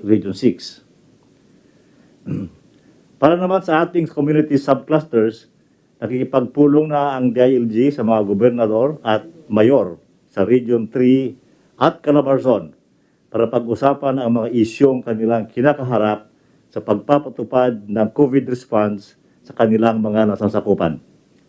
Kasunod namang pupulungin ng DILG ang mga gobernador at mayores para regions mula sa Region 6, 7 at 11. Slide 9. Samantala, ang ating health facilities clusters naman ay nakipagpulong sa mga pinuno ng mga paggamutan sa iba't ibang rehiyon sa buong bansa. Bilang tugon, nagsumiti na ang mga ito ng kanilang surge plans na naayon sa kanilang pangangailangan. Nag-atas sa One Hospital Command Center na matamang babantayan ang healthcare utilization rates. Nagbigay ng direktiba na gamitin ang mga TTMFs bilang step-down facilities para lumuwag ang mga pagamutan at ospital at magamit sa mga pasyenteng mas nangangailangan ang kapasidad ng mga ito. Pagsasagawa ng inventaryo sa mga mahalagang kagamitan tulad ng PPS, gamot, reagents, oxygen supplies at iba pang pangangailangan. Slide 10. Ang ating namang health facilities subcluster na naglalayong magdagdag suporta sa mga critical areas ay nakapagsagawa ng mga sumusunod. Pagpapalakas sa kapasidad ng One Hospital Command Center, 56 na DOH hospitals at 2 centers for health development na mayroong operational telemedicine services. Paglilipat sa pagmamayari ng Lung Center of the Philippines ng bagong tatag na modular hospitals. Pagpapagawa ng modular hospital para sa Southern Philippines Medical Center na malapit nang matapos. Extension hospital sa gitnang Luzon. Pag-aatas sa OHCC or One Hospital Command Center na subaybayan ang metrics for emergency room occupancy at patient waiting list ng mga pagamutan. Next slide. Pag-inventaryo ng mga critical resources, pamamahagi na ang karagdagang supplies tulad ng cadaver bags, face shields, at natitiklop na cut beds at pagproseso ng mga kahilingan para sa logistics augmentation. Next slide.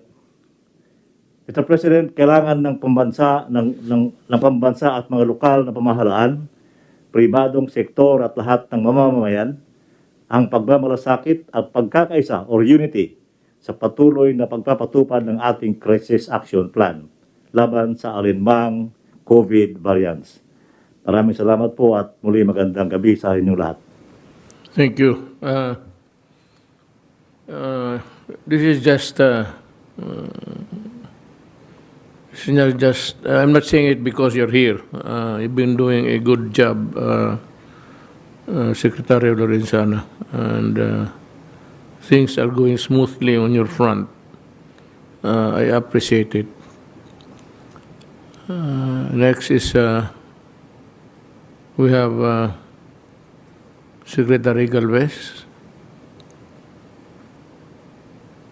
Mr. President, Senator Bongo, fellow cabinet members, on behalf of the National Task Force Against COVID-19, headed by Secretary Lorenzana and also Secretary Anyo, I will present to you the updates on our vaccination program. Mr. President, we are very happy that we have reached 40 million vaccines that we have received, with a total deliveries of 42,575,350. Mayor, magkakaroon po tayo ng more or less mga 50 million pagka natapos po ang buwan ng Agosto.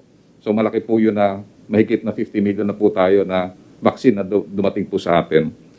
Out of this volume, ay mayroon po tayong 27,806,881 doses that have been administered, with 15,241,864 individuals that have taken the first dose, while 12,565,017 individuals are now fully vaccinated and protected, which represents 17.73% of the eligible population and 11.4% of the total population. Medyo bumaba po ang ating datos po ngayon sa pagbabakuna dahil talaga pong yung ating mga LGU ay kasulukuyan ng kanilang pandemic response. At nakita po natin na hati po ang tinatawag na effort ng ating mga healthcare workers sa ating pag-ano ng mga nakita natin na tumataas na kaso ng COVID-19.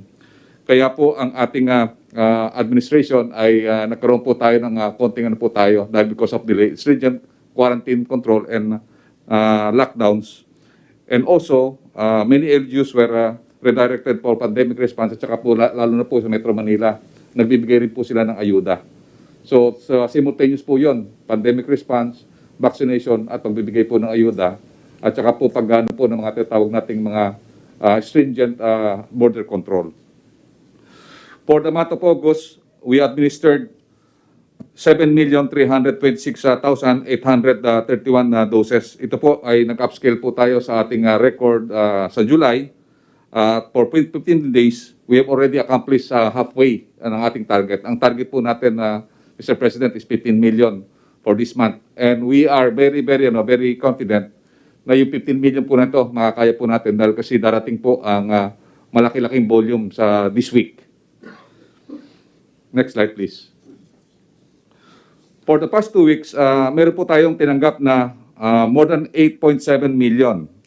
And ngayon pong linggo, in-expect po natin na meron po tayong 4 million doses from Sinovac, 1 million donation from China with Sinopharm, and more or less 400 to 500,000 doses of Moderna. Kanina na tinaksan po ako ng AstraZeneca at meron po darating din po na 500,000 na AstraZeneca this coming Friday. So all in all po, Mr. Mayor, ang po natin ay more or less meron po tayong 6 million na darating po ngayong linggo. At nagpapasalamat po tayo sa China na hindi po tayo kinakalimutan, katulad na sinabi niyo po, na magpapadala po ulit sila ng 1 million na donation na Sinopharm. And then also, ang magandang balita po ito, ibabalita po ito ni Chairman Chairman Abalos, na napakaganda po ng record ng ating Manila mayors na despite their multitask, na-reach po nila yung 230,000 jobs a day. And yung kanilang vaccination ay nakadating na po na 6,354,901 or 66% of already received the first dose of their population target of 9 million. At while 4,054,275 or 42.21% already received the full doses. Sa ngayon po, ina-upscale din po namin ang Region 11. Tumawag po ang ating health officer ng Region 11 ng Davao na gusto po nila na matapos na rin ang kanilang herd immunity by October or November. So lahat po nito, bibigyan po natin ng malalaking doses itong mga region po nito para makakatch up po sa Metro Manila. Kasi ganun po ang ginagawa po natin na inuna natin ang Metro Manila pero hindi po natin kanalimutan itong mga major centers po nito. At yung nga po, malaking may tutulong po sa NCR, nagbukas na rin po yung ACTSI na yung Filipino vaccination site. Ito po yung na yung Filipino, they can accommodate 15,000 a day. Napakalaki po nito at ito po ay gagamitin po ng Parañaque at sinasabi nga ng Parañaque ang lahat ng taga-NCR at iba pang mga lugar na dito sa mga area ng Cavite or Laguna ay pwede pong magpabakunan dito basta mag-register lang po ng maayos. So ito po, napakalaki pong tulong po ito. Itong government property po nito sa pag-ano po ni Secretary Berna, siya po ang nag-initiate po nito at saka yung ating pong ito pong Nayong Filipino Foundation and also sa ITCSI, si Sir Enrique Rason, ay nagpuwersa po sila na talagang pagandahin po yung national vaccination site natin dito sa bandang area ng Nayong Filipino. Napakalaki po yun, Mayor, na talagang meron po silang drive-thru, parang Arizona po ang ginawa nila, at meron po rin silang ambulatory, dalawang klase po. So 15,000 a day, napakalaking record po yun. Next slide, please. Sir, ito po yung ating total administration cell natin ngayon. Ito po, naka-accomplish na po tayo sa WHO requirement na at least 90% ng ating healthcare workers ay mabaksinate na po natin. Sa ngayon po ay meron na po tayong 1,539,679 na healthcare workers or 93% na fully vaccinated. At ngayon po, umaangat na rin po yung ating priority group A2 and A3. Sa ngayon po, meron na po tayong 3.6 million na fully vaccinated na po ng A2. Nakikita po natin na may agwat po ang first dose at saka second dose dahil dito po natin i-count ang Johnson & Johnson na one single dose.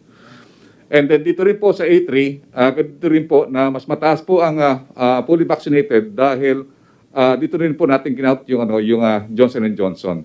So meron na po tayong 4.7 or 66%. At tumataas na rin po ang ating bilang sa ating A5, yung ating mga poor communities, meron na po tayong 1.1 million. At ito na po ang tinatarget po natin naman sa Moderna, yung bigay po ng COVAX. Next slide, please. Sir, kung titingnan natin, sa comparison ng last week, nakikita natin na talagang bumabata tayo. Dati po, nakaano po tayo ng 527 at 527,824 noong 01 to 07 August. Ngayon po, medyo bumaba po tayo dahil kasi nakita po natin na tumaas po talaga ang kaso natin at nahati po yung concentration ng ating mga LGUs. But right now, even though with the surge that we have, we already have the amount of 488,455 doses, yung daily average rate natin po lahat. Next slide, please. Sir, ito po yung mga darating pa na mga bakuna. Sa ngayon po, meron na po tayo natanggap na 8.7 million at darating nga po sa 19, yung 2 million na Sinovac at saka yung 2 million na Sinovac ulit sa following day. And then yung Sinopharm po, baka po ang gagawin po ng dito ng ating plug carrier ay pagsasamahin na po yung Sinovac at saka yung Sinopharm para isang haul na lang po. So magiging 5 million in 2 days. And then later, yung AstraZeneca na more or less 594,000 ay darating din po ng August 20. So ito po yung ating mga inaasahan pa na meron pa tayong darating na Pfizer and also yung Moderna 1.8.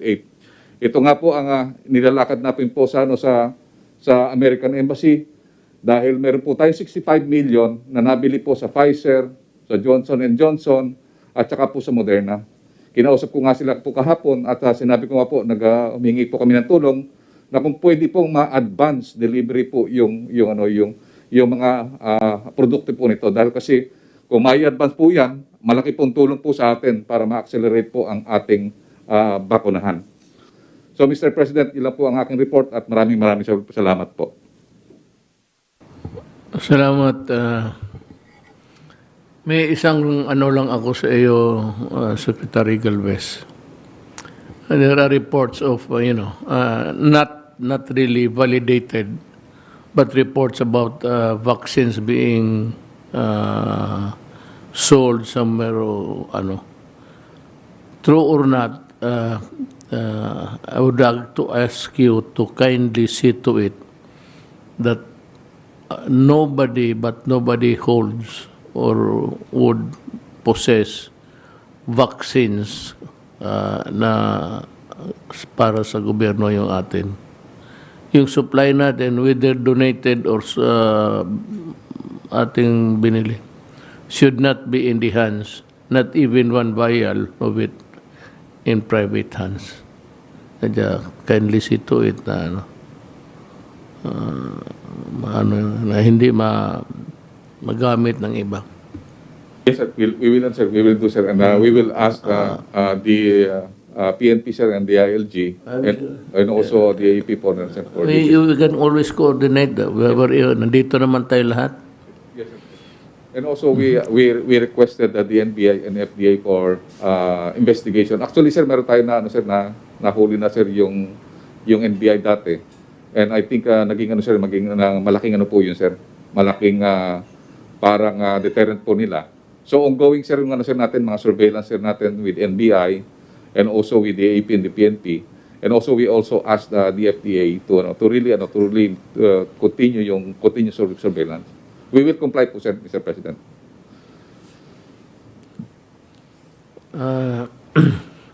It's getting late, but I still have to hear many more. Secretary Anyo, it's your turn. Maraming salamat po. Magandang gabi, Mr. President, fellow public servants, Senator Bongo.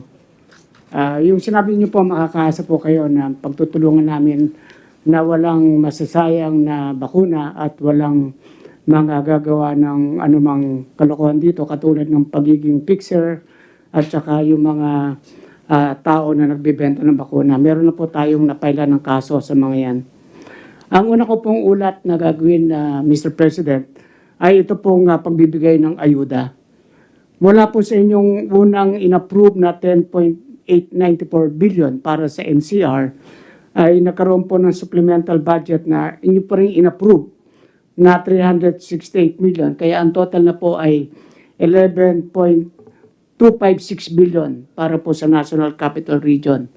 At mula po noong Wednesday, August 11, ay nagsimula na po ang ating pagbibigay alinsunod sa mga provision ng Joint Memorandum Circular number 3 ng DILG, DSWD at NCR. Kaya po makikita natin dito sa screen ay total of 3,299,290,000 na po ang naipamigay natin for a total of 29.31% mula po noong August 11. At 3,299,290 individuals na po ang nakinabang sa ating ayuda. At tuloy-tuloy pa rin po ang ating pagbibigay ng ayuda. At bukod po dito, para may transparency, ay naipaskil na rin sa lahat ng LGUs sa NCR ang listahan ng kanilang mga benepisaryo sa kanilang tanggapan, website at official social media platforms para po sa information ng lahat. At sa inyo rin pong pag-uutos, atin pong sinupervise at minomonitor ng DILG, DSWD at DND ang distribution sa isang LGU ng NCR. At pati naman po ang mayor ng nasabing LGU ay sumunod din po sa inyong kautusan. Samantala naman sa ayuda para sa Bataan at Laguna na inyo ring inapprove, mayroon pong 700 million para sa Bataan at 2.7 billion naman para sa Laguna. Within the week po ay magsisimula na ang pamimigay ng ayuda at susiguro din natin makakaabot sa mga nangangailangan at walang abuso o anumang korupsyon na magaganap. Marami pong mga inisyatibang ginawa katulad po ang LGU ng Makati, Muntinlupa, Caloocan at Parañaque LGUs na gumagamit ng electronic and bank-assisted options upang mas mapadali ang distribution ng ayuda sa kanilang mga nasasakupan. Next slide please. Ito na po yung kabuuan ng mga current status ng pamimigay ng ating ayuda. Sa nangunguna po ang LGUs ng Quezon City, Manila at Taguig, and down the line. Sa kabuuang 29.31%. Sa ating namang kampanya laban sa illegal na droga, makikita po sa talaan na nakapagkandak tayo ng 765 anti-illegal drug operation. 6 ang nag-surrender, 1,070 naman ang ating naaresto at may 2 nasawi sa ating police operations. For a total of 48,790,599 pesos worth of shabu and marijuana ang ating nasamsam itong nagdaang linggo. Next slide please. Nais ko rin po iulat, Mr. President, yung tungkol po sa isang ibigay ninyong instruction. Ito po ay tungkol sa alleged extortion activities ng unscrupulous individual na nangongotong sa mga jeepney drivers na umiikot po dito sa area ng Quiapo, Manila, na ipinalabas sa isang episode ng Bitag na ang title ay Kilabot na Kotongero sa Quiapo, Hulog sa Bitag. Ito po ay unang lumabas noong July 8, 2018. At nangyari ito sa FR Hidalgo Street, Quiapo, Manila. Nagsagawa po ng panahon na yon ng operasyon ang ating Manila Police District kasama ang Bitag Crew na nagresulta sa pagka-aresto ng mga nangongotong na civilians. Ito na rin po naging basis ng sunod-sunod na paglilinis sa hanay ng kapulisan na patulog-tulog sa trabaho. Sa leadership ng ating bagong Manila Police District, si Police Brigadier General Leo Francisco, umaabot na sa 259 ang sinibak o inalis sa pwesto dahil sa pagpapabaya sa tungkulin. Ngayon po ay pinasiyasat natin kung patuloy pa ba na nangyayari ang pangungutong ng mga barkers at unscrupulous civilians sa Hidalgo Street, Quiapo. At napag-alaman natin na meron pa rin mangilan-ngilan at umuulit ang nasabing pangungutong. At dahil dyan ay pinag-utos po ng ating Chief Philippine National Police General LSR ang pagsibak sa lahat ng 19 na police officers ng Palangka Police Community Precinct na nakakasakop sa Quiapo mula sa araw na ito. Hindi po natin papayagan na may mga ganitong racket na nagbibiktima sa ating mga kababayan na naghahanap buhay ng marangal. Kaya sisigurin po natin na hindi ito magaganap sa amang lugar, hindi lamang sa Manila, kundi sa buong bansa. Yan lamang po, Mr. President. Maraming pong salamat. Salamat, Secretary Anyo. Ang susunod is Secretary Roque. Yes, magandang gabi Mayor at magandang gabi kay Senator Bongo at sa ating mga kasama sa gabinete. Well, itong nakalipas na linggo po, 3 mga okasyon ang ating ginawa. Sinabi na po kanina ni Secretary Lorenzana yung inauguration ng 108-bed hospital facility na modular sa Lung Center at binangkit na rin po kanina ni Secretary Galvez yung drive-thru center natin sa Nayong Pilipino. Ang DICT po ay naglunsad na ng isang programa na tinatawag na VacCert-PH kung saan gumagawa na po sila ng isang database ng mga pangalan ng lahat ng mga nabukunahan na at sila na po ang mag-i-issue ng VacCert-PH. No? Inaasahan po natin dahil itong VacCert-PH ay ini-issue ng isang opisina, tatanggapin na po ito ng iba't ibang mga foreign governments. No? Next slide please. Now, ito po ay isang digitally signed vaccine certificate na develop po para sa DOH at ito po ay fully compliant with the WHO new standard of digital documentation of COVID-19 certificates. So ito po yung maglulutas doon sa wala pong uniformity sa mga vaccine cards na ini-issue natin. Hindi na po mapepeke yan kasi ito po ay digitally signed at in compliance na po with the WHO requirements. Itong mga certificates po na binubuo ngayon ng DICT are subsumable and interoperable. Ibig sabihin po, pwedeng gamitin doon sa iba't ibang mga apps na ginagamit po ngayon para masiguro yung pagpabakuna, gaya po ng IATA Travel Pass, ito po yung mga travel agencies, yung AOK Pass at saka yung mga different programs na ginagamit ng iba't ibang mga international program. Sa ngayon po, nag-upload po sila ng mga pangalan na nanggagaling po sa mga iba't ibang LGUs at tumataas na naman po ng husto yung mga pangalan na nare-rehistro na dito po sa DICT vaccert.ph. Next slide please. Sa ngayon po, next slide please. Patuloy na pong nagtitraining at ang DICT ng iba't ibang mga LGU para po maayos yung mga kung ano man yung mga erroneous records ng mga vaccinees.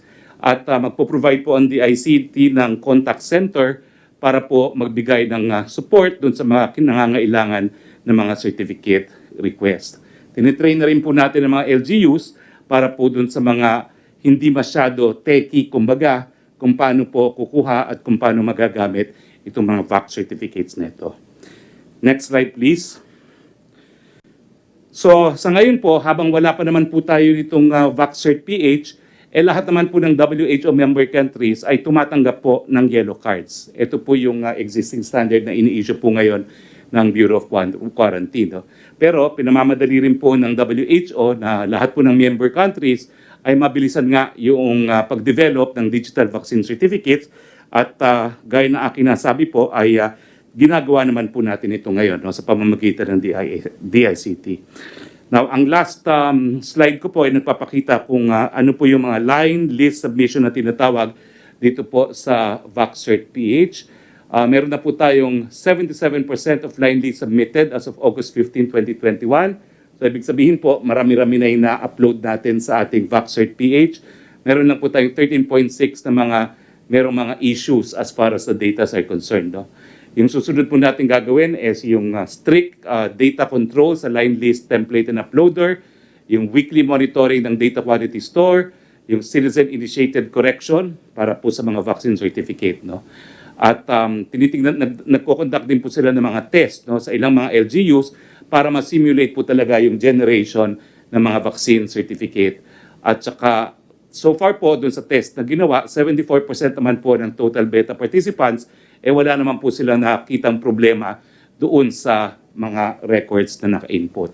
So, ang next step po na gagawin nila, lahat po ng LGU ay kinakailangan mag-set up ng booth na meron pong mga tao na magsuservice ng rehistro ng mga bakunado at ititrain po sila ng VaccCert team para po maka-assist sila sa ating taong bayan sa pag-generate po ng kanilang VaccCert.ph. So ating pakiusap po sa ating mga taong bayan, sa ating mga OFWs na kung kinakailangan umalis na sa ngayon, pwede po kayong pumunta sa Bureau of Quarantine para kumuha ng yellow card.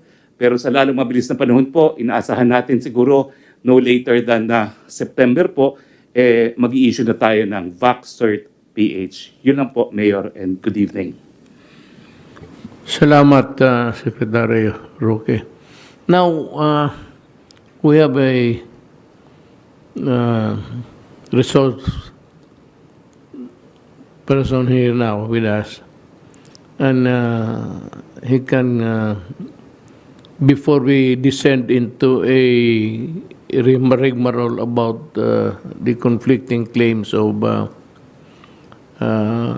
itong efficacy ng vaccine, we would like to hear Dr. Edsel Salvana kung ano ba talaga itong sinasabi ng itong hindi ko na palanganan, but I do not want to even quarrel with him. Mas marunong sa akin yan.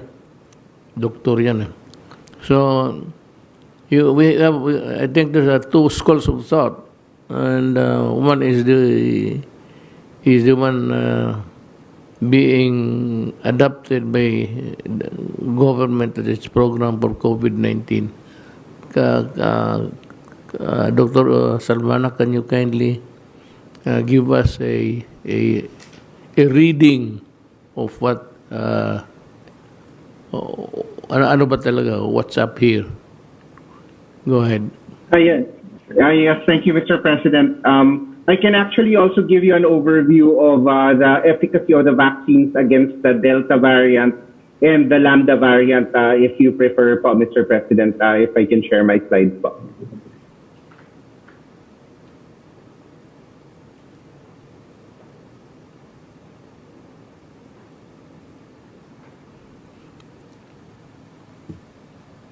Okay, so I will just give a brief overview po of how our vaccines work. Our vaccines have three possible effects po. It can prevent severe disease, yung nakakamatay po na disease, or it can also prevent yung clinical disease, yung may ubo, may sipon, not necessarily severe disease, or of course it can prevent transmission. Now, the vaccines have different ways of doing this. Not all of the vaccines can do all three, but ang pinaka-importante po dito sa ating pandemic right now is yung pag-prevent po talaga ng severe disease, because severe disease is the COVID that kills. It can kill as many as 10 to 15% of our vulnerable population, especially yung ating elderly at yung merong medical conditions. If we look at po kasi yung death rates ng ating elderly, yung mga 80 years old and above, pag nagka-COVID po yan na hindi nabakunahan, it can be as high as 15% po. And then the death rate goes lower po over time, as the ages go down po.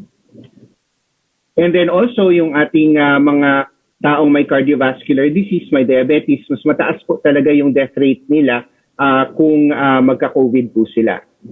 Now, yung layunin po talaga ng vaccines natin na nakaka-prevent ng tinatawag na severe disease is yung leon na nakakapatay ng tao, we turn it into a kitten na pwede kang masaktan pero it will not kill you. So that is really the way that we want these vaccines that prevent severe disease to work. And the good news is po, lahat po ng bakuna natin right now, they had high efficacy against the original COVID, and it also maintains high efficacy against Delta and also this new Lambda po. Now, another possibility is that the vaccine also prevents you from having symptoms, so hindi na magkakaubo, hindi na magkakasipon, pero nakakahawa pa rin, but there is less need to access the healthcare system. Dati po, maganda po talaga yung vaccines natin even for this. Unfortunately, because of Delta, medyo bumaba na rin yung efficacy for preventing clinical disease, but mataas pa rin naman yung efficacy for preventing severe disease. So ito, kinikage po natin yung layon para hindi ka na nagkakaroon ng symptoms. And ito nga po yung nangyari, yung original po na virus, mataas po yung efficacy natin against clinical disease, pero yung Delta, lahat po sila across the board decreased po talaga. And again, this is just nagkakaroon ng mild disease, naririnig po natin yung iba, nagkakaroon ng breakthrough infections, most likely because they got Delta, pero hindi po sila namamatay. Pero nagkakaroon sila ng sipon, ng ubo, possibly also some fever, and in some cases, lalo na dun sa mga high risk talaga, pwede pa rin po silang ma-hospital. Now, yung sa Lambda, there's not very much data available, but we can see that based on the preliminary data, there should be some slight decrease in the vaccine effects, but it will not be severe most likely po, not as bad as Delta. And then finally po, itong tinatawag nating transmission, ito po talaga yung natamaan ng itong mga variant kasi bumaba po talaga yung ability of the vaccines to prevent transmission. Kaya nga po now, even the US is putting back their masks because even the people who are vaccinated, if they get mild disease, they can still spread it to other people. And actually right now, no COVID-19 vaccine has been proven to completely prevent transmission. And even though yung sa old viruses, maganda po yung effects sa transmission blocking, mga 90%, ngayon bumaba na po talaga. And we're looking at the studies and looks like hindi po talaga ito makakagawa ng magandang transmission blocking lalo na sa Delta. So when we block transmission, we're killing the lion para hindi na siya mag-spread. And as you can see po, yung ating vaccines sa original, maganda po yung epekto ng Pfizer, Moderna, Astra, Sinovac. There was not much data on Sinopharm. Pero with Delta, bagsak po talaga lahat yan ang expected. They haven't done the published studies yet, but we are really seeing that these can be transmitted. For Lambda, there are no studies at this time po.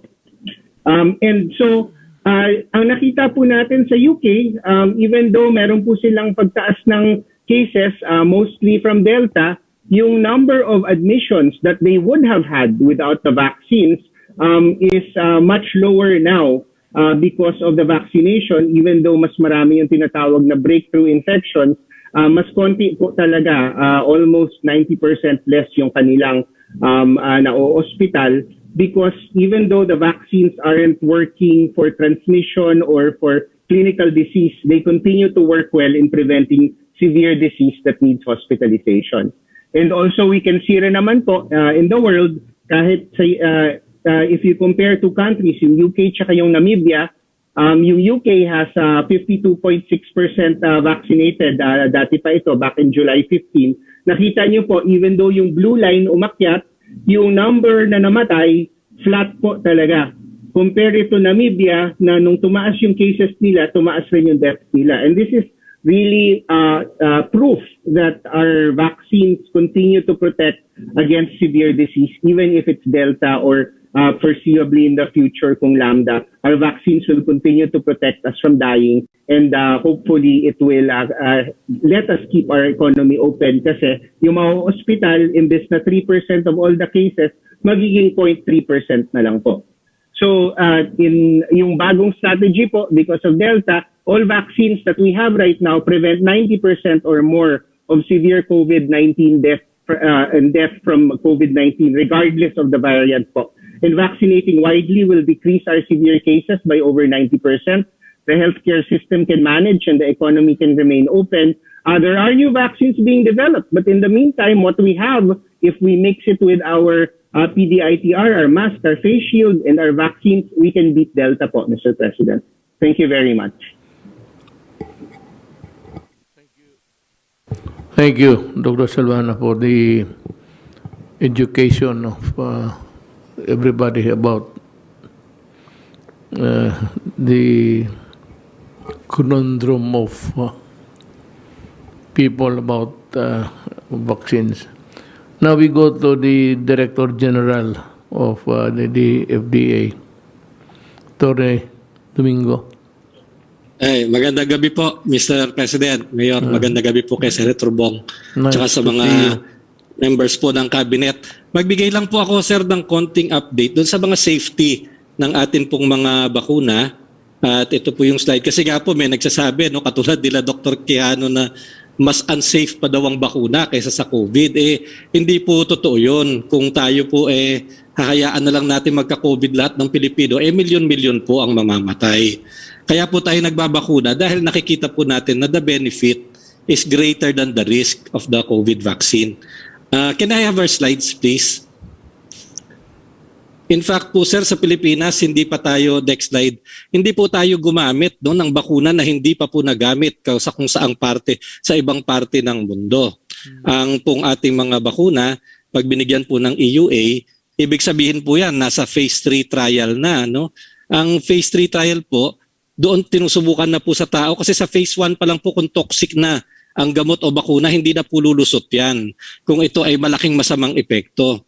At hindi po totoo yung mga conspiracy theory na pinaniniwalaan ng iba dyan na lahat ng doktor, nurse at lahat ng gobyerno ay nagtutulong-tulong para po magbigay ng masamang dahil may hangad tayong masama sa mga mamamayan. In fact po, ang buong mundo ay nagtutulong-tulong po, no, para mag-develop ng mga bakuna at gamot para po talaga mawala na itong COVID na to. Sa ngayon po, sir, 183 countries na ang nagbabakuna. Hindi naman po sa Pilipinas lamang. Meron pong 21 na bakuna na ginagamit under emergency use authorization. Kung makikita nyo yung Pilipinas po doon, yung kulay noon, mga 15% na ibig sabihin ng ating nabakunahan, ano? At ang ating pong vaccination per day sa ngayon ay milyon-milyon po. At sa buong mundo, meron na pong 4.71 billion vaccines na nagamit sa mga tao po, no, sa buong mundo. So ito pong 4.71 billion na bakuna na ito, katulad po sa Pilipinas, minomonitor natin yan. Lahat din po ng bansa, minomonitor din po ang kanilang mga bakuna. Pagkatapos ko kami lahat ay nagsishare ng information. Para po pag may nakikita tayong signal o nakikita natin ng masyadong may danger ang ating bakuna, ito po ay atin pong ito po ay maaari nating pigilin. Next slide please. So ito po isang mga bakunang ginagamit natin, yung Pfizer. Sa Pilipinas po 1 milyon na ang nagamit natin dito. At sa pag-aaral po ng WHO at lahat po ng ibang bansa, nakikita natin na until daw the benefit outweighs the risk. Ibig sabihin po, yung magandang epekto niya sa pag-prevent ng pagkamatay at pagkaka-COVID ay definitely mas matimbang kesa po doon sa mga possible na side effects nito. Ang mga rare po natin na side effects dito, watch out for natin, ay yung myocarditis and pericarditis para pong inflammation sa puso kasi minsan po kapag viral infection, nagkakaroon po nito, pero usually nakikita po sa kabataan. Dito sa atin, wala pa pong na-report nito kasi hindi pa naman po tayo nagbabakuna, no, ng mga younger population. Next slide. Yung susunod po na bakuna, yung AstraZeneca, ito ginagamit sa 121 countries. Hindi lang po sa Pilipinas at pinagbabantayan po namin lahat yan. Again, regularly po yan, ine-evaluate natin. And at this time, we have all concluded that the benefit of using this vaccine outweighs the risk. Ito po, kapag meron naman tayong nakikita ng mga adverse events, no, mababasa naman po natin yan lahat sa dyaryo. Nakikita po, nire-report natin yan kasi ito, watch out tayo for yung mga thrombosis or yung blood clotting na tinatawag, yun pong Guillain-Barré syndrome, at saka yun po mga ibang very, very rare diseases. No? Kaya lang ito po kasi nakikita sa 1 out of every 200,000 po halimbawa na nabakunahan. Ito po ay mas rare kesa po sa pagkakaroon ng COVID at pagkakamatay from COVID. Plus of course the fact na ito mga sakit na ito nangyayari naman po talaga kaya magkabakuna, kaya hindi. No? So as of now, ang ito pong ating AstraZeneca, talaga pong the benefit outweighs the risk ng paggamit po nito. Next slide. Yung pong pangatlong bakuna natin, ito yung pinakamarami nating nagamit, yung Sinovac. It's being used in many, many countries and it's the most widely used vaccine dito sa atin. Actually, yung Sinovac, wala po siyang any specific safety concern, no, na nare-report. At karamihan po na nakikita natin ay very mild lamang po ang mga adverse events nito. Next slide please. Yung pong Sputnik, ito medyo kaunti pa lamang po ang nagamit natin dito, no, mga 350,000 pa lamang. And it's being used in 71 countries including the Philippines. No? Wala naman po siya tayong nare-report na major safety issues dito. Ang contraindication lamang ay hindi po siya pwedeng ibigay sa buntis tsaka doon po sa mga breastfeeding women. Kasi po kulang po ng pag-aaral ang safety nito sa pregnancy tsaka sa lactating women. Lahat po kasi ng ibang bakuna, maaari naman pong gamitin sa buntis tsaka sa mga nagpapasuso. No? Ito lamang pong Sputnik ang hindi. But other than that, wala naman po tayong safety concern both locally or internationally na na-identify dito po sa Sputnik. Next slide please. Yun pong Janssen, ito po nakatanggap din po tayo kasi ng 3 million dito kaya marami na rin pong ginagamit. Ginagamit po ito sa Amerika, sa Europe, and 59 other countries and it's also approved by the WHO. And so far, ang mga similar din po doon sa AstraZeneca, yung mga rare cases that we are watching out for. No? At ang safety info po niya until now, we have the WHO and all of the other countries have decided that the benefit of using Janssen definitely still outweigh the risks. Next slide please. Yun pong Moderna, ito yung medyo bago. Meron din po tayong 2.5 million na nagamit nito. Ginagamit po sa 68 countries. And again, ang very rare po din to. Parang similar to Pfizer naman po ito. No? Very rare cases of myocarditis and pericarditis, no, in young people na kung ma-detect naman po ng maaga ay magagamot naman po. No?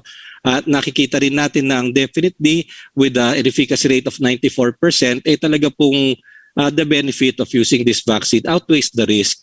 Mas matimbang po ang ating nakukuhang benepisyo kaysa kung hindi tayo magbabakuna at magkaka-COVID at magkakaroon po ng grabing sakit ang mga hindi nababakunahan.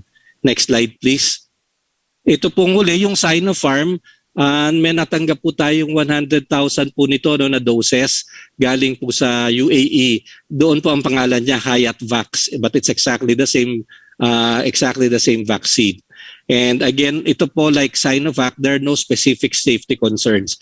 Very mild po ang mga adverse events after immunization at wala pong nare-report naman na any serious na we have to consider na mga risks po nito. Kaya talaga pong ito, safety, the benefit definitely outweighs the risk. Next slide please. So yun naman po ang sa natin ang lahat ng bakuna. Kaya naman po ang WHO, nung tiningnan po nila lahat ito, plus all the ongoing studies, tuloy-tuloy naman po kasi ang pagmomonitor at pag-aaral sa mga bakuna. And we can say that the vaccines are highly effective against severe illness and death. Lalong kasama na rin po yung COVID-19 variants, katulad po ng sinabi ni Edsel. Bagamat maaari pong dun sa mga bagong variant, nababawasan ng konti yung efficacy nila against preventing disease, pero na-maintain po kasi yung kanyang efficacy against preventing severe disease and death. Next slide please. At yun nga pong bagong variant natin, ito pong Lambda variant.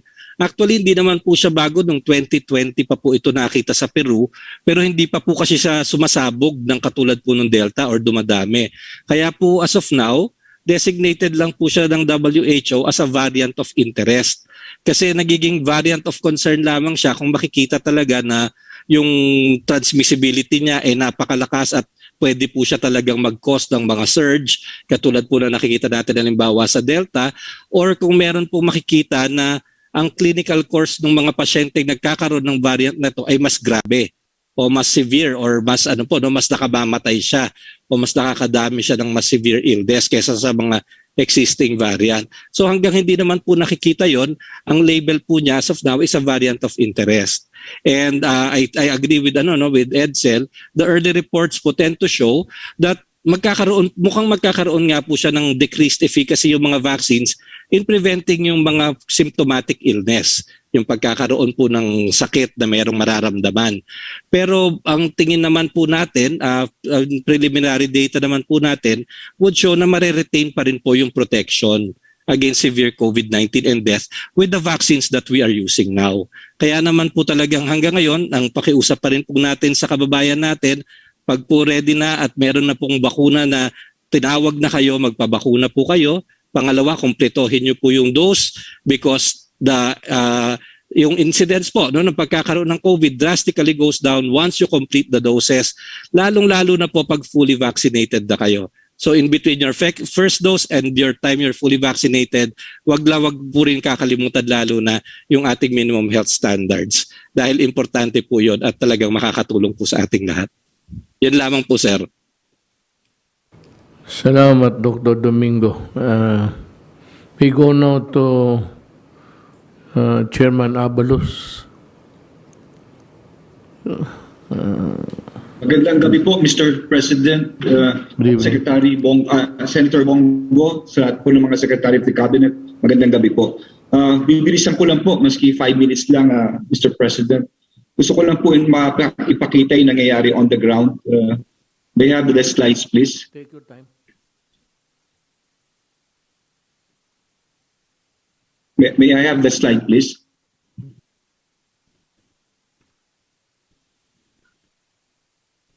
Okay. Sir, so ang ginawa po namin, nagkaroon po kami ng mga resolution during this. Ang mga resolution po namin, number 1, tungkol po sa readiness to place NCR under ECQ. Tapos po yung aming curfew.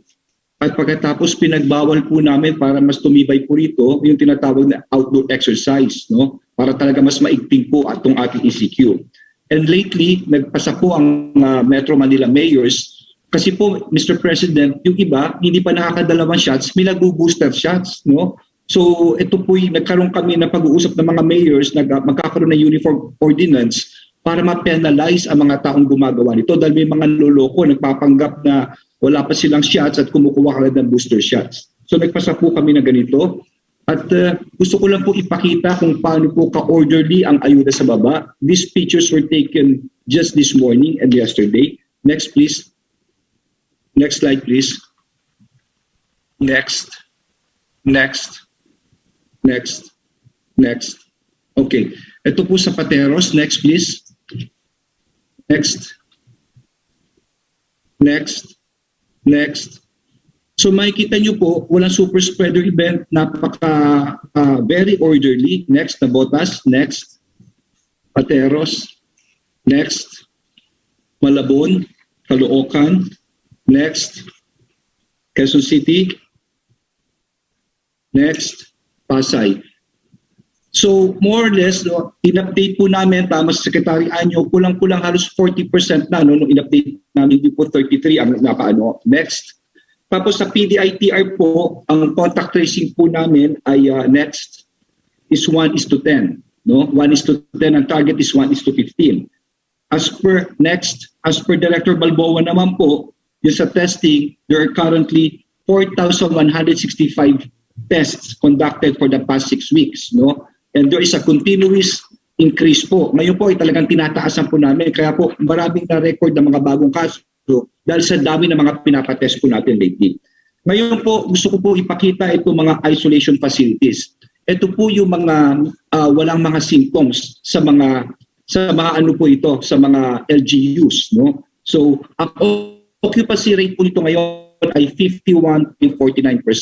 Ito po yung mga eskwelahan at mga quarantine facilities. Next please. So sa mga nanonood po, next please, next. Next. Okay. Ganito po kaganda. Ito po yung kinuha namin kanina sa Pasig, sa Pateros, sa Pasay, no? Sa Parañaque. So sana po magpa-isolate ng mga kababayan natin. Dahil kung nasa bahay sila, makakahawa sila sa kanilang mga kamag-anak. So, kamukha na sinabi ko, ang occupancy po nito ay 51.46%. Ngayon naman po, next please. Next. Kung gusto nila, may isa pa silang pagpipilian, ito tinatawag na Oplang Kalinga. Ito po yung mga hotels, papakita ko lang po, no, para wag na sila maka-isolate sa bahay. Ito po yung mga hotels, kamukha po nila El Rancho Tunasan. Next. Next. Yan, na mga hotels. Next. Spiral. Okay. Ngayon po, ang pagkakaiba niyan, next. Kung meron namang may simptomas, kung may ubo, may sipon, o may lagnat, dito namin dinadala sa temporary treatment and monitoring. Mga kababayan, kung maaari, wag tayo kagad pupunta sa ospital dahil tama po si Secretary Duque, mabubulunan. Dito po namin kayo dadalhin. May doktor at may nurse po rito. Ito po yung mga ito, yung Aquino Stadium, Philinvest. Next. Next. Next. Okay. Kanina na-discuss na po ito ni Secretary Harry Roque, ang ating One Hospital Command. Tama kayo, Mr. President. Napakabait po at napakahusay ni Dr. Vega. Ako'y saksi po rito. Next please. Isipin niyo po, dati ang tawag sa One Hospital ay 80 to 100. Ngayon ang tumatawag dito ay 480 a day calls. Dati 35 lang ang staff, ngayon po ay umabot 115, 24 hours po ito. Talagang napakaganda, may PBX system at napaka-efficient po ng mga staff ni Dr. Vega. Next please. Ngayon po, ito naman po yung sites, no, ng ayuda. Kung makikita niyo po sa litrato, sinama ko na po si Director General ng ARTA, si Secretary Jeremiah Bellica. Bakit? Para kung may reklamo po yung mga tao natin sa ayuda, agad niya pong maaksyonan. Inikot po namin yung mga ayuda center sa Calacang, Maynila. At hindi lang po yun, kasama rin po namin ang NBI Director Eric Bistor sa mga fake news po. At saka sinasabi nyo kanina yung mga nagbebenta ng bakuna para madimanda kagad. So ayan po mga inikot po namin sa Quezon City. Next please. Sa Pateros. Next. Next. Sa Pasig. Now, overall po, ang report ko po sa tao ay nakapagbakuna na kami ng 10.5 million. Kung titignan po natin, yung first dose ay 6 million at yung second dose ay 4 million. There are only 14 million, ang population ng Metro Manila is 14 million. At hindi natin babakunahan ang edad 1 to 17. Kaya kung titignan nyo, naka 10.5 na ho kami. Next please. For me, this is very important. Tama po si Dr. Salvania, and of course si Secretary Duque, and of course si Dr. Eric Domingo. Dapat proteksyonan natin ang mga most vulnerable. Sila lolo at si lola at mga persons with comorbidities dahil sila po ang malamang na mapunta sa ICU sa ospital. Sa Metro Manila po, ang ating senior citizen na first dose ay nakaka 90% na. Yun naman persons with comorbidities, ang first dose ay nakaka 76% na. So maganda na po ang numero, no? Talaga may laban-laban na po tayo laban sa COVID. Yung ibang LGUs po rito sa Metro Manila, nakaka-2 dose na, 100% na. Dito po sa Mandaluyong, ganun po kami, 100%, 2 dose na po ang mga lolo't lola. Next please. Okay. There were 3 ECQs po na naganap sa ating bansa. Ang una po ay last year, noong Marso 17. Sumunod po itong Abril noong 2021. Anong pagkakaiba ng 3 ECQ? Yung unang dalawa, wala pa hong bakuna. Pero ngayon, may bakuna na ho tayo. At nagpapasalamat po kami sa team. Kay Sec Charlie, of course, kay Sec Duque, kay Sec Dean, sa lahat po. Bakit? Dahil tuloy-tuloy po ang pagbabakuna ng lahat ng alkalde ng Metro Manila. Nagbabakuna, nag-aayuda, habang ang mataas na kaso ay inaasikaso. Pero ito po natukusan namin. Next please. Ito po ang magpapatibay sa sinasabi kanina ni Director Eric Domingo at ni Secretary Salvania. Tignan niyo po ito. Nakakagulat. Sa lahat po ng binakunahan sa Caloocan, ang walang bakuna ay 63%. Dito po sa Mandaluyong, ito pong walang bakuna ay 49%, pero yung nakakadalawang dose ay 39% at yung 1 dose ay 11%. So marami pa rin. Sa Taguig, 67.75%, Pasay, 64%, Marikina, 51.52%, Malabon, 63%. Ito naman po sa San Juan, ang walang bakuna, 49.88%. Pero yung nakakadalawang bakuna, sila ay 27% lamang. Next please. Sa Makati, 65% ng kaso. Sa Nabota, 62%. Sa Muntinlupa, 72%. Anong pinapatunayan po nito? Ang pinapatunayan dito, tama po sila, kung wala kang bakuna, mas kontra magkaroon ng sakit. At hindi lamang yun. Sa aming studies po, ito'y sinabit ng mga alkalde kanina, talagang yung severe at critical, kung ikaw ay bakunado, talagang mas makakaiwas ka po dito. Yun lang po, Mr. President, alam po mahirap na trabaho ito, bakuna na bakuna, pero lahat po ay nakakatulungan. Magandang gabi po at maraming salamat. Salamat, Chairman Abalos. Alam mo, hearing all of you, there is only one thing that is really badly needed. Everything would follow. It's the bakuna. So talagang I hope that God will give us the opportunity to get all of these vaccines from all sources. So the next would be Carlo. You have the other matters May gabi, Mr. President. Yes. Senator Bongo, mga kasamahan ko sa gabinete. Pagpatuloy ko lang po yung report natin sa iba't ibang mga clusters. This time, focus tayo sa climate change, adaptation and mitigation, disaster risk reduction cluster, Mr. President. Ito ay pinangungunahan ni SICAM DRRC Chair at DNR Secretary Roy Simatu. Next slide. Ito po yung pamanang katatagan. Next slide. Kung saan ang target po natin ay to build resilient and sustainable communities, lalong-lalo na sa panahon ng pandemya, at building yung capacity at resilience ng mga vulnerable communities natin, at kung ano yung recovery policy and programs natin para sa integrated risk management approach. Dahil alam natin ang Pilipinas ay laging tinatamaan ng extreme weather events dahil sa climate change. Next slide.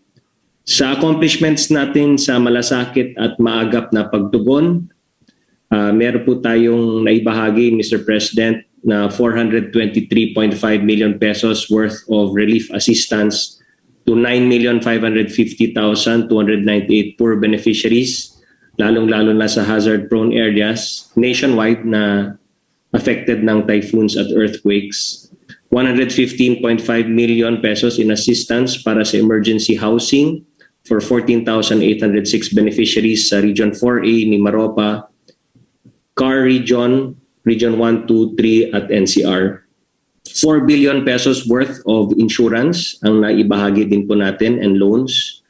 At meron din po tayong agricultural support and assistance to 3 million small-scale farmers and fisherfolk, 191,000 agrarian reform beneficiaries, 1,500 ARB organizations, and 242 urban dweller beneficiaries.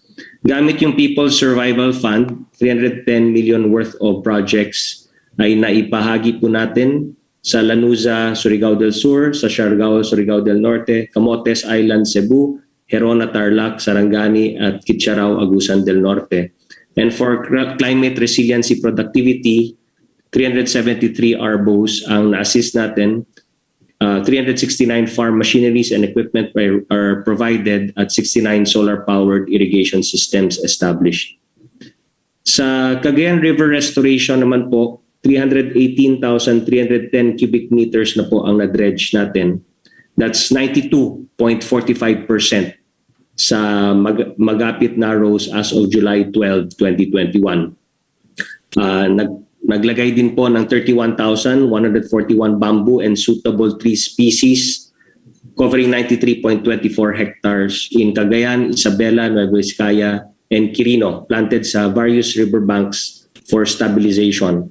Sa livelihood recovery assistance, 8 million pesos in funds, 385 nego carts and starter kits worth 10.1 million para sa mga beneficiaries ng Isabela at Nueva Vizcaya. 580 beneficiaries binigyan ng tupad sa Bambang, Nueva Vizcaya. Payout and 100 fiberglass bangka na bigay sa fisherfolk in 12 coastal towns adjacent sa Cagayan River and the surrounding areas in North Luzon. Sa Marikina River restoration naman po, Mr. President, removal of illegal reclamation na nakakabigay ng yearly problem sa massive flooding sa area na yan. Nasa phase 1 na po tayo ng dredging in 3 priority sites completed. That's 67,425 cubic meters dredged. At nilagyan po natin ng 8,552 fruit-bearing trees and bamboo planted in 1,750 meters ng Pasig Marikina River. At sa Upper Marikina River Basin naman po, 16,728 bamboo covering 82 hectares sa river easements. 90 units of check dams were used to reduce riverbank erosion that were also desilted in barangays Calawis at San Jose in Antipolo. And nagkipag-ugnayan tayo sa 11 people's organization para sa production and planting of bamboo.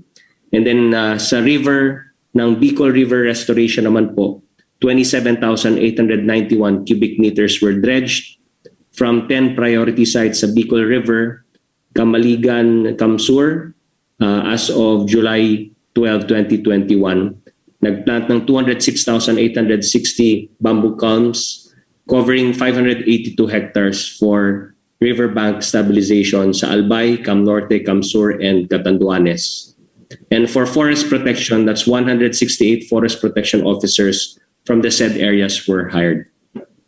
Dito naman po sa Kaalaman at Kandaan, susi ng Katatagan, 49 trainings ng disaster risk reduction, healthcare waste management, climate resilient livelihood were conducted, participated by 25,655 LGUs, healthcare workers, teachers, and private sectors nationwide. At nag-install din po tayo ng mga additional hazard maps na pinublish natin para sa 59 ground rupture hazard maps, 143 liquefaction hazard maps, 1 tsunami hazard map, and 6 earthquake-induced landslide maps. And nag-conduct din tayo ng vulnerability risk assessment reports and susceptibility maps developed for 122 LGUs. Nag-install rin po tayo ng 5 additional high-frequency Doppler radar networks and 16 seismic monitoring instruments. And meron tayong ongoing installation ng 54 additional weather forecasting and monitoring instruments, 5 additional flood forecasting and warning systems sa mga rivers po natin. Next slide. Para sa pagkalinga sa likas na yaman at kapaligiran para sa katatagan, yung dito makikita yung progress ng Manila Bay rehabilitation natin. Meron pong solar-powered sewage treatment plant that was constructed at nakapag-dredge na rin po sa pangunguna ni Secretary Roy Cimatu at ng kanyang task force, 560,437 cubic meters of dredged materials. And 9,144 cubic meters of waste materials dredged naman po sa Pasig River at sa coastline ng Manila Bay. Meron din po tayong Boracay Rehabilitation. Kasama natin dyan si Sec Cimatu, si Sec Berna at si Sec Anyo. 273 structures encroaching the 25 plus 5 meter beach and 158 illegal structures were demolished.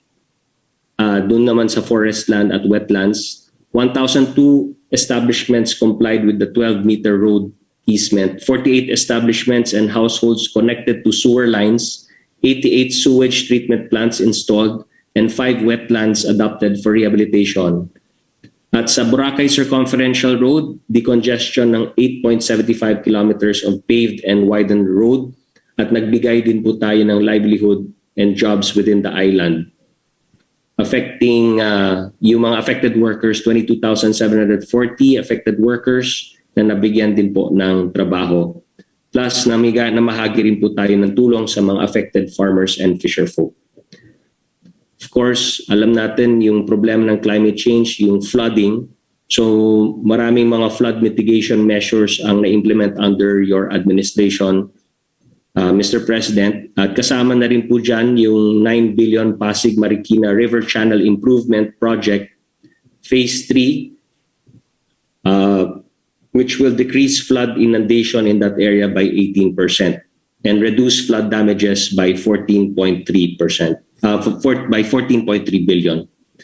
Underway is 5.8 kilometers bank improvement from Marikina Bridge to San Mateo Bridge, channel improvement for Middle Marikina River Rosario Bridge to Marikina Bridge, and construction ng Marikina control gate structures and 2 floodgates at the joining sections of Cainta and Taytay rivers to Mangahan floodway. And the construction of 2 off-site retarding basins along Imus River and Bacoor River, 68% completed na po. And then meron din po tayong project na Estero de Sunog Apog Pumping Station sa Espanya, Sampaloc, Manila to reduce flooding in that area. Meron din pong flood risk management project sa Cagayan de Oro River worth 8.55 billion. That's also ongoing. And then of course for active transport, 416.79 kilometers ng bike lanes were established, and of course the construction ng 6 railway projects katulad ng Metro Manila Subway, MRT Rehabilitation, MRT7, LRT1 Cavite Extension, LRT2 East Extension, and PNR North 1. Patuloy rin po yung construction ng irrigation and other facilities natin, especially communal irrigation systems across the country, the provision of agroforestry support facilities, permanent housing para sa families affected ng Taal volcano eruption. And then sa panlaban against COVID, as reported, yung mga quarantine facilities natin, 635, even more, together with the private sector, mga off-site modular hospitals natin for COVID patients and dormitories for medical frontliners constructed. Yun lang po, Mr. President. Maraming salamat. Thank you, Secretary Nograles. May isa na lang. The last but not the least, he has something good to say to us. Secretary Panelo, go ahead. Magandang gabi, Ginoong Pangulo, at sa ating mga kasama sa kabinete at ang chairman ng Committee on Health ng Senado si Senator Christopher Bongo. Gusto lang pong ipaabot sa inyo, bilang Pangulo, ang pasasalamat ng mga taga Santo Tomas, Pampanga at San Simon, Pampanga. Galing po kay Mayor Gloria Ronquillo ng Santo Tomas at sa acting Mayor Leonora Wong ng San Simon. Sapagkat nung tayo po'y galing nung Webes doon, kung saan sila'y nakadaw pong palad natin, pati yung mga local officials, sinabi po nila yung kanilang perennial problem ng baha. Nung pinaabot ka agad dito kay Secretary Mark Villar, karaka-raka naman, nagpadala na siya ng kanyang mga tao ng pagtingnan at mabigyan kaagad ng katugunan yung kanilang suliranin. Lalong-lalo pa, meron din silang problema doon sa mga farm-to-market roads. Kaya tuwang-tuwa po sila na karaka-raka ay meron kaagad katugunan ng kanilang problema. Ganon din po yung mga ATAS dyan po sa Kapas, Tarlac. Sapagkat sila po ay nandun sila sa loob ng O'Donnell Camp. At siyempre, dahil yung lugar na yon ay pinaka-practice, parang practicing place yan ng military exercise. Natural, siyempre, nanganganib ng kanilang mga buhay doon. At nung balitaan po nila na ililipat ninyo sila sa isang lugar, lalo pa kung bundok, tuwan-tuwa po sila at nagpapasalamat sila. Nadaanan po natin sila nung Sabado, talaga namang makikita nyo, ang dami-dami nila. Kumpul-kumpul yung mga tao. Humihingi nga sila ng tawag doon, well, sapagkat lumang-luma na raw, meron naman kaagad na kasagutan at pagagawang kaagad sila ng well. Kaya tuwan-tuwa na naman sila. Kaya nagpapasalamat po sila. Kung wala nang iba, I'd like to thank you guys for taking time with me. I know that this is sometimes a boring job, but we always have to make, you know, whether we like it, ginusto man natin iksian, there's a lot of stories to tell to the people. Pero itong, hindi naman lockdown, but itong sa quarantine, gusto ko lang malaman ng tao na ayaw ko rin yan. And if there is a substitute for it, I will readily adapt it. But in the meantime, wala ho. And I have to do what I have to do. It is not acceptable to everybody. It is not popular. And people will hate me. But then I said, my job is to do exactly what I am now trying to implement. So with that, I leave you with a message of goodwill na patayin man ninyo ako, wala akong magawa. I have to do what I think would protect the Filipino people. Salamat po at maraming gabi. Magandang gabi.